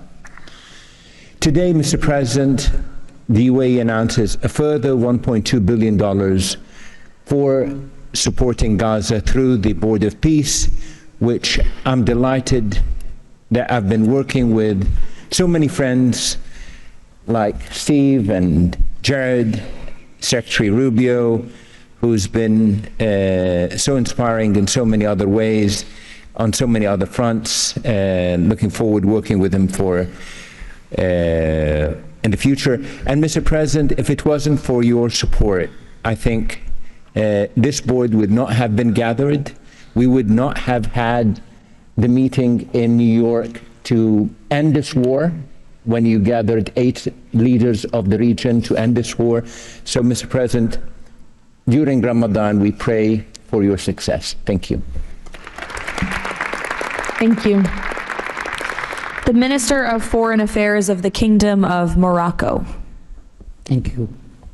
Mr. President, His Majesty King Mohammed VI welcomes and supports your vision and leadership to foster peace and prosperity around the world, and in particular in the Middle East. Thanks to your peace plan for Gaza, a ceasefire was achieved, a tragic war was ended, lives were saved, and a pragmatic and forward-looking approach to rebuild Gaza was crafted. Today, as a committed founding member of the Board of Peace and upon instructions of His Majesty King Mohammed VI, Morocco is pledging the following in honor of the President Trump's visionary peacemaking. 1. Morocco has already made the first ever financial contribution to the Board of Peace. 2. Morocco is ready to deploy police officers and train policemen from Gaza. 3.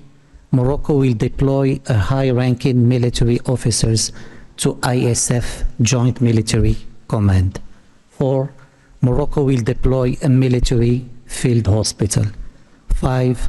Morocco is ready to lead a de-radicalization program to fight hate speech and promote tolerance and coexistence. To conclude, allow me, Mr. President, to briefly highlight 4 elements. The conditions set in phase 2 of the your 20-point plan should be met for the success of our action. Preserving stability in the West Bank is crucial. The Palestinian ownership is important through legitimate institutions. Lastly, you are, Mr. President, the only leader able to bring peace to the Middle East. We hope that the stabilization of Gaza will help launching a global and genuine peace process based on the two-state solution. Thank you. Thank you. The Minister of Foreign Affairs of the Republic of Turkey. Mr. President, distinguished participants, after 2 years of immense suffering, ceasefire in Gaza has been achieved thanks to President Trump's personal engagement and our collective efforts. Yet the humanitarian situation remains fragile, and ceasefire violations continue to occur. A prompt, coordinated, and effective response is therefore essential. President Erdogan remains fully committed to Gaza's security, stabilization, and recovery. Turkey has already been providing immense amount of humanitarian assistance to Gaza. We can also contribute meaningfully to the rehabilitation of health and education sectors, as well as the training of the police force. In addition, we are prepared to provide troops to the International Stabilization Force. Mr. President, Turkey will continue to support your efforts towards a just and lasting peace. We remain convinced that the foundation of such peace is the two-state solution. Let us work towards that objective for the benefit of all peoples of the region. Thank you. The Minister of Foreign Affairs of the State of Kuwait. I'll be delivering my statement in Arabic. فخامة الرئيس دونالد ترامب رئيس الولايات المتحدة الأمريكية صديقة رئيس مجلس السلام أصحاب الجلالة والفخامة والسمو والمعالي الحضور الكريم السلام عليكم ورحمة الله وبركاته. أود أن أنقل لكم تحيات حضرة صاحب السمو الشيخ مشعل أحمد الجابر الصباح حفظه الله ورعاه أمير دولة الكويت، وتمنيات سموه بالتوفيق والنجاح لأعمال هذا المجلس. كما نتقدم بخالص الشكر لفخامة الرئيس دونالد ترامب على جهودها المقدرة والرامية إلى المساهمة في التوصل إلى إنهاء حالة الصراع، بما يؤول نحو إقامة الدولة الفلسطينية المستقلة على حدود 4 من يونيو لعام 1967 وعاصمتها القدس الشرقية، وفقا لقرارات الشرعية الدولية بما فيها القرار 2803 ومبادرة السلام العربية. إننا نجدد دعم دولة الكويت المبدئي والثابت والتاريخي للشعب الفلسطيني الشقيق وقضيته العادلة، ولطالما كانت القضية الفلسطينية ودعمها تشكل أحد ركائز السياسة الخارجية الكويتية، الأمر الذي يحتم علينا دعم كافة الجهود والمبادرات الرامية لإحلال السلام، بما فيها خطة فخامة الرئيس الأمريكي دونالد ترامب ذات النقاط 20، معربين عن أملنا باستمرار نجاح هذا المسار، والذي يظل مرهونا بالتكاتف وتضامن المجتمع الدولي. ختاما، مالية بقيمة $1 مليار أمريكي على مدى السنوات القادمة، دعما لجهود مجلس السلام وتأكيدا على التزام دولة الكويت الثابت بدعم كل مسعى يهدف إلى رفع المعاناة عن الشعب الفلسطيني الشقيق وتحقيق الأمن والاستقرار في غزة. والسلام عليكم ورحمة الله وبركاته. Thank you. The Minister of State for Foreign Affairs of the Kingdom of Saudi Arabia. Thank you, Mr. President, distinguished members of the board, distinguished guests. It is a pleasure to be here with you as we embark on a journey towards establishing a lasting and just peace in the Middle East, a peace that results in two states, Israel and Palestine, living side by side in peace and security, a peace that results in transforming our region from death and destruction to hope and prosperity by integrating the region, bringing together its resources and unleashing its potential. The Kingdom of Saudi Arabia, Mr. President, has been seeking peace and justice in the Middle East since for a very long time. In 1981, King Fahd offered the 8-point plan, which was adopted by the Arab world at the summit in Fez, that essentially established or reconfirmed the notion of land for peace. In 2002, Saudi Arabia, the late King Abdullah, launched the Arab Peace Initiative, which was adopted by the Arab world unanimously, as well as by the Islamic world. Today, the custodian of the Holy Mosque, King Salman bin Abdulaziz, and His Royal Highness Crown Prince Prime Minister Mohammed bin Salman are working towards realizing a vision for peace and prosperity and security and integration in our region. So, Mr. President, we look forward to working with the Board of Peace to establish this noble objective, and I'm pleased to announce that King Mr. Advebo will pledge $1 billion over the next few years in order to achieve this objective, to work towards alleviating the suffering of our Palestinian brothers and bring them the peace that they and the whole region so desperately desires. So thank you very much and good luck to all of us. Wassalamu alaikum wa rahmatullah.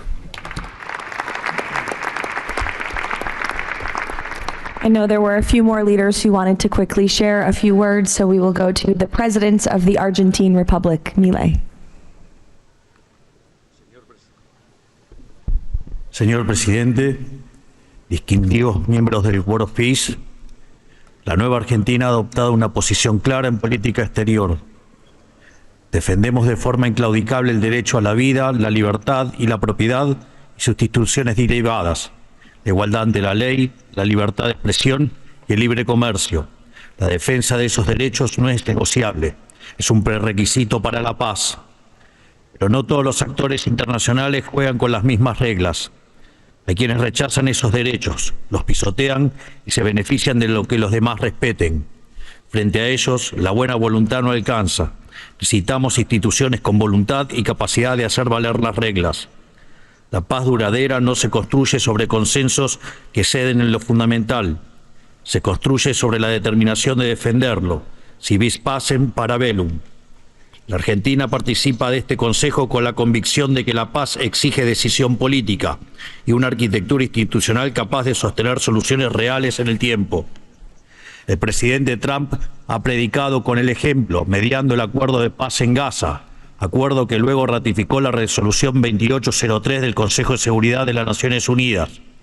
El Consejo de la Paz nace como expresión de ese liderazgo, con el mandato de ejecutar un plan de pacificación y reconstrucción, y los mecanismos para hacerlo, entre ellos una fuerza internacional de estabilización. En esta etapa inicial, Argentina está lista para contribuir. Ponemos a disposición la colaboración de nuestros cascos blancos.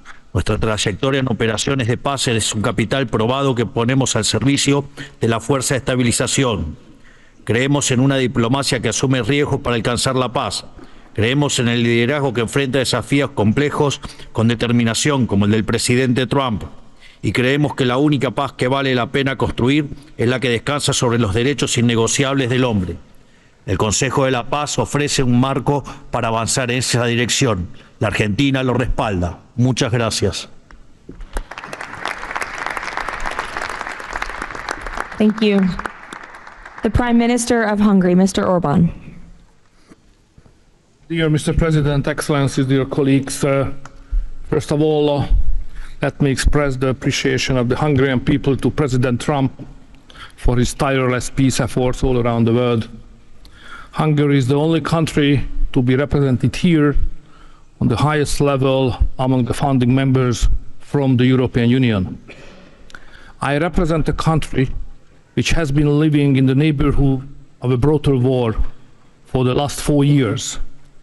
We all know this war would not have broken out if President Trump had been in office at that time. However, President Trump's return to office offers a great chance to multiply the peace efforts not only in Gaza, but in Ukraine as well. We in Europe understand clearly that the security situation in the Middle East, and especially in Gaza, has a significant impact on the security of Europe.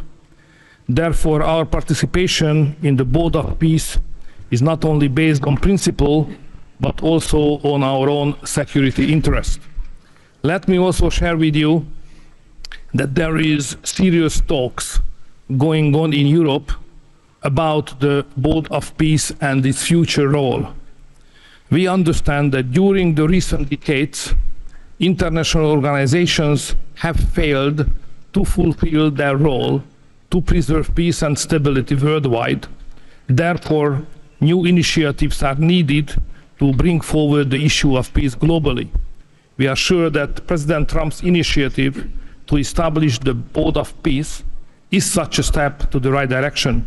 President, we are proud to be among the founding members, and we are happy to be in such a great company. Thank you very much. Thank you.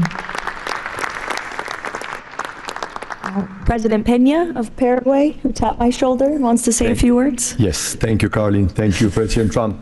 Thank you for bringing hope again, President Trump. I think that of the many things that you have achieved in the last 12 months as President of the U.S., I think the greatest thing, and I'm probably the youngest head of state here, is hope, President.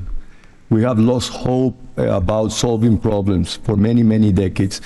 A system that was broken, a system that was not able to bring solutions.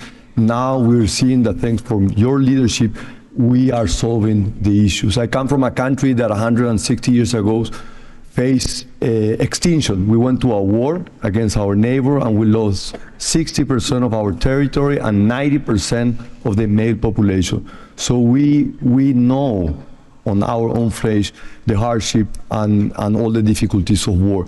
That's why Paraguay is so proud to be a founding member of the Board of Peace, and we're here to collaborate. Maybe we are not going to be the country that's going to bring the more money or the more security forces, but I think that there is a lot that all of the countries can bring to the table to solve these issues. Paraguay, together with a handful of countries, have been supporting Israel, and we will continue to do so.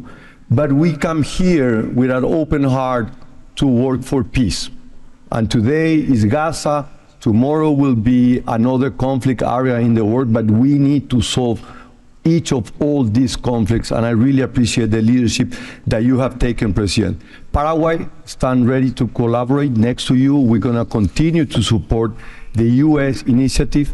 Probably the only day that we're not going to be able to support the USA is going to be on June 12th, because Paraguay is going to be facing the U.S. in the World Cup. Thank you very much. Thank you. The Minister of Foreign Affairs of the State of Israel, please. Thank you. President Trump, this is an important day. Your historic actions have proven time and again. You are a leader who takes initiative, forges new paths, and works toward a better future for the entire world. Your visionary leadership, alongside with Prime Minister Netanyahu's resolve, brought all our hostages home from Gaza. Thank you for that. I'm proud to represent here the State of Israel that stood through such a difficult war for 2 years on 7 different fronts, demonstrating resilience and strength.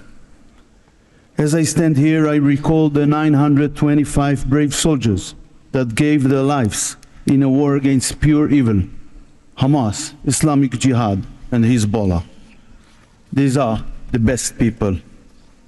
To them, we owe our existence and all our achievements. They will not be forgotten. I think of them and their families who paid the heaviest price. Since Hamas violently took over Gaza in 2007, it built the largest terror state in the world with huge terror infrastructure above and below ground. October 7 was the peak of Hamas' ongoing terror campaign through decades. Hamas raped and murdered women, killed children in front of their parents and parents in front of their children, burned whole families alive. That terrible day will not be forgotten, and we must act to ensure it never repeats itself. Distinguished leaders, our previous plans for Gaza failed because they never addressed the core issues: terror, hate, incitement, and indoctrination. At the heart of President Trump's comprehensive plan are the disarmament of Hamas and Islamic Jihad, demilitarization of Gaza Strip, and de-radicalization of Palestinian society there. It's the first plan to address the root of the problem. We support it and are working and will work toward its success. As Mr. Mladenov emphasized, Hamas must be disarmed. that includes all its weapons, its terror infrastructure, underground tunnel network, and weapons production facilities must all be dismantled. As the plan emphasizes, there must be a fundamental de-radicalization process. The infrastructure that indoctrinates Palestinian children to hate and kill Jews in educational and religious institutes should no longer exist. All those are important not only for the Israelis. Gazans have lived under a terror regime for decades. The people of Gaza must be liberated from these terrorists. I want to make this opportunity to wish Muslims around the world Ramadan Kareem. Distinguished leaders, President Trump's visionary leadership creates, for the first time, an opportunity for a better future. On behalf of Israel, I say thank you, Mr. Trump. Thank you for your leadership. Thank you. Lastly, the Prime Minister of Pakistan.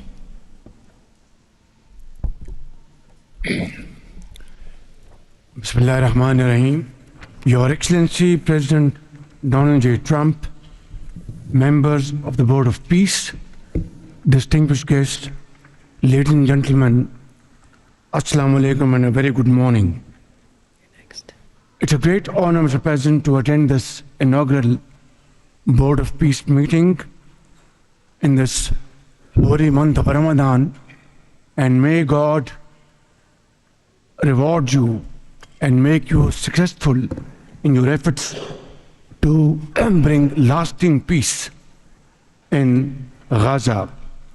Mr. President, we deeply appreciate your unique initiative and your dynamic leadership in advancing peaceful solutions to conflicts across the globe.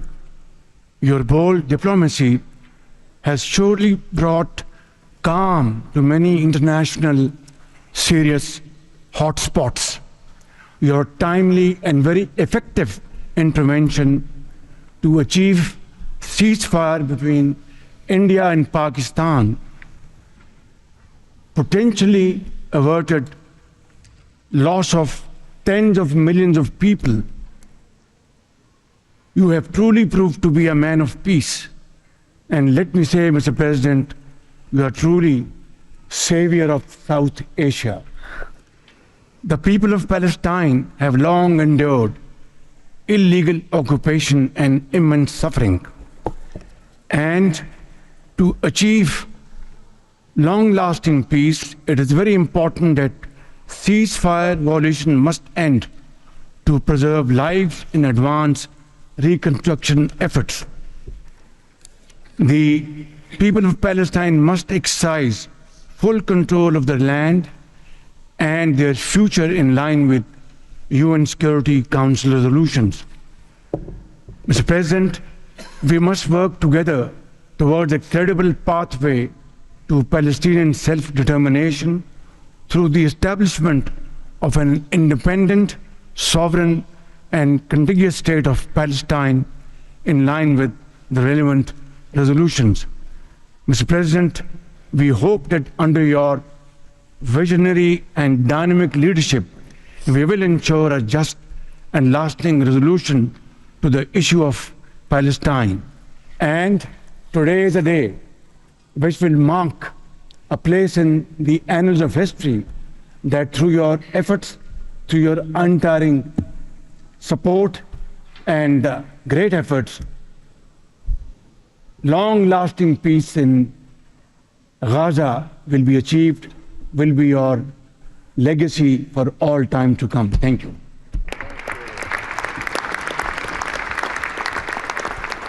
Thank you. We will now hear from the president of FIFA, Giovanni, to share more about FIFA's new partnership with the Board of Peace. Thank you. Thank you, Caroline.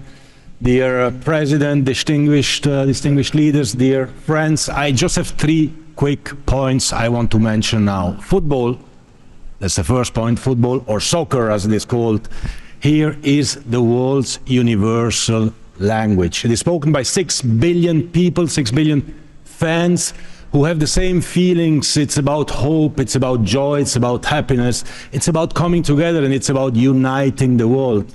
Mr. President will unite the world here this summer during the World Cup, but if we truly want to unite the world, we need peace, of course. And this brings me to the second point, because today we announce a true partnership between the Board of Peace and FIFA, and I'm very proud and very happy to announce this after having heard your presentations in Davos. I was feeling that we need to help, we need to do something. Everyone has to support peace. Everyone in this room, Mr. President, everyone outside of this room who would like to be in this room has to support peace as well. We all have to contribute for this, and that's why FIFA wants to contribute, because we don't have to just rebuild houses or schools or hospital or roads. We also have to rebuild and build people, emotion, hope and trust. And this is what football, my sport, is about. And the third point is that, of course, as you all know, images speak louder and better than words. So we prepared a short video, and you can watch this video. I invite you to look at it carefully. Thank you very much. God bless peace, and God bless the Board of Peace. Ramadan Kareem. Thank you.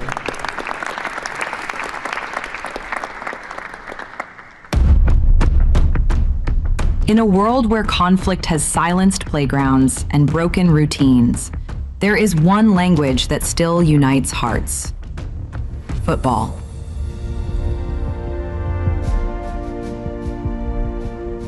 A simple ball, a shared field, a reason to believe again.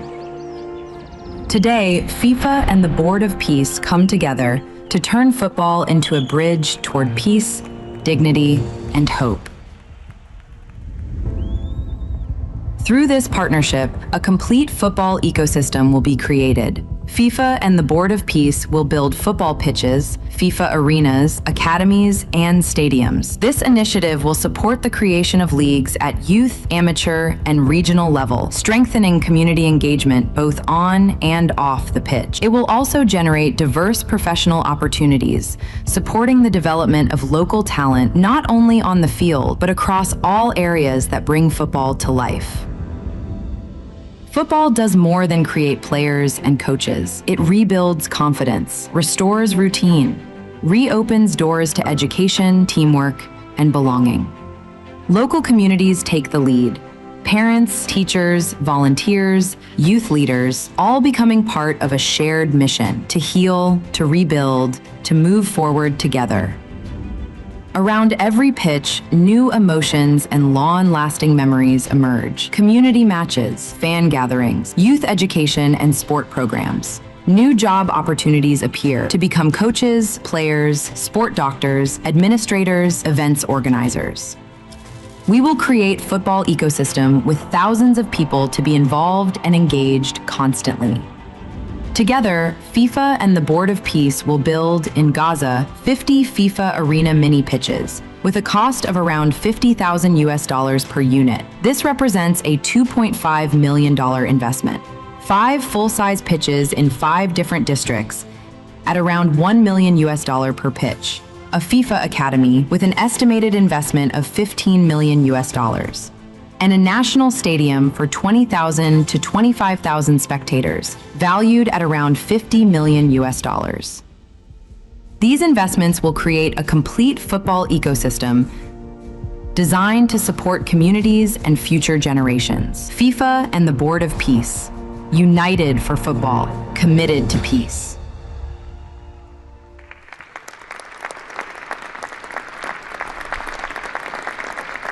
Thank you, Gianni. That's wonderful. In advance of today's meeting, members of the Board of Peace were asked to vote on a resolution establishing the principles of financial integrity and transparency that will guide the board's work, and that resolution has passed unanimously. So now President Trump, as chairman of the board, will sign the resolution in the presence of a quorum of the board.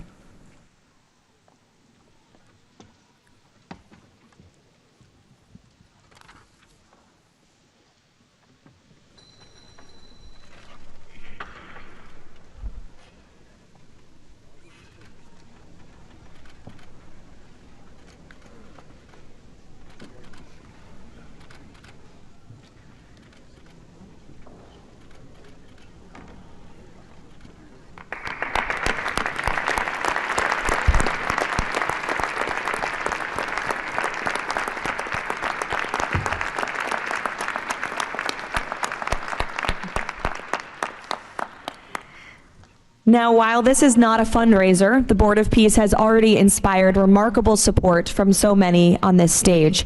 As President Trump announced earlier, total pledges exceed $6.5 billion in relief and rebuilding in Gaza, and thousands of personnel have been committed to help preserve the ceasefire and secure enduring peace. I would like to ask the heads of the following delegations to join President Trump on stage as he signs the fundraising pledges: Albania, Azerbaijan, Bahrain, Egypt, Indonesia, Jordan, Kazakhstan, Kosovo, Kuwait, Morocco, Qatar, Saudi Arabia, the UAE, and Uzbekistan. Please join the President as he signs the fundraising pledges.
Congratulations.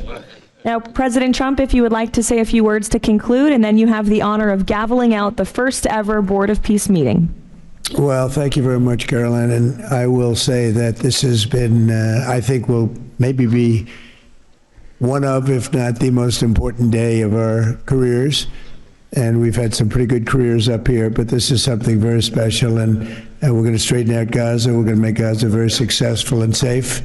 And we're also going to maybe take it a step further where we see hotspots around the world. We can probably do that very easily. This is a tremendous group of powerful people and brilliant people. And I think that we can do things that a lot of other people would not be able to even conceive of or think of.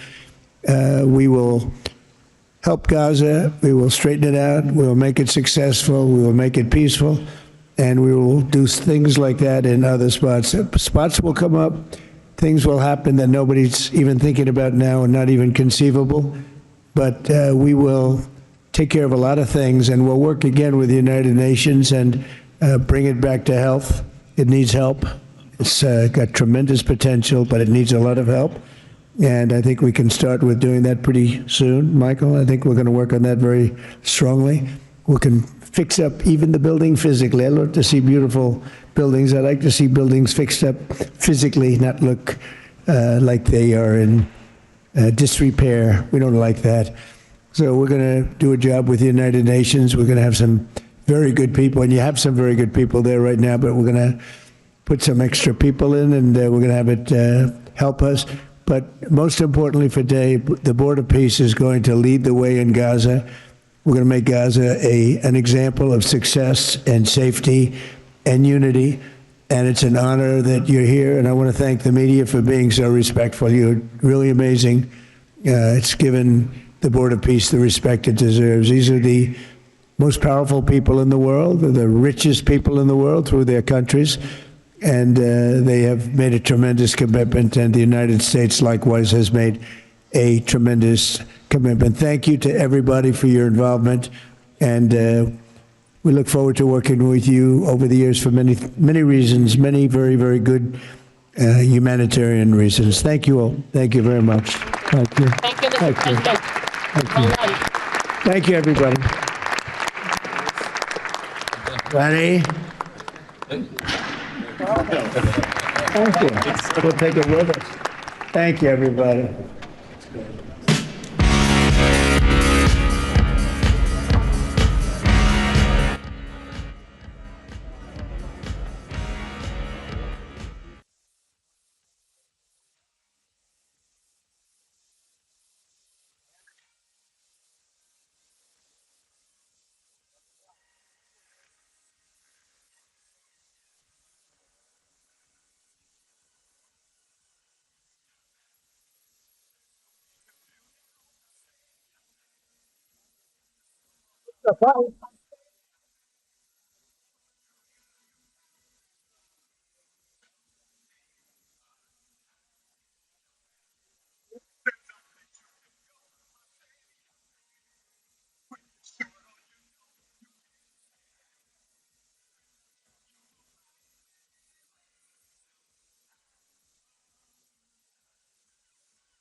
All voices in your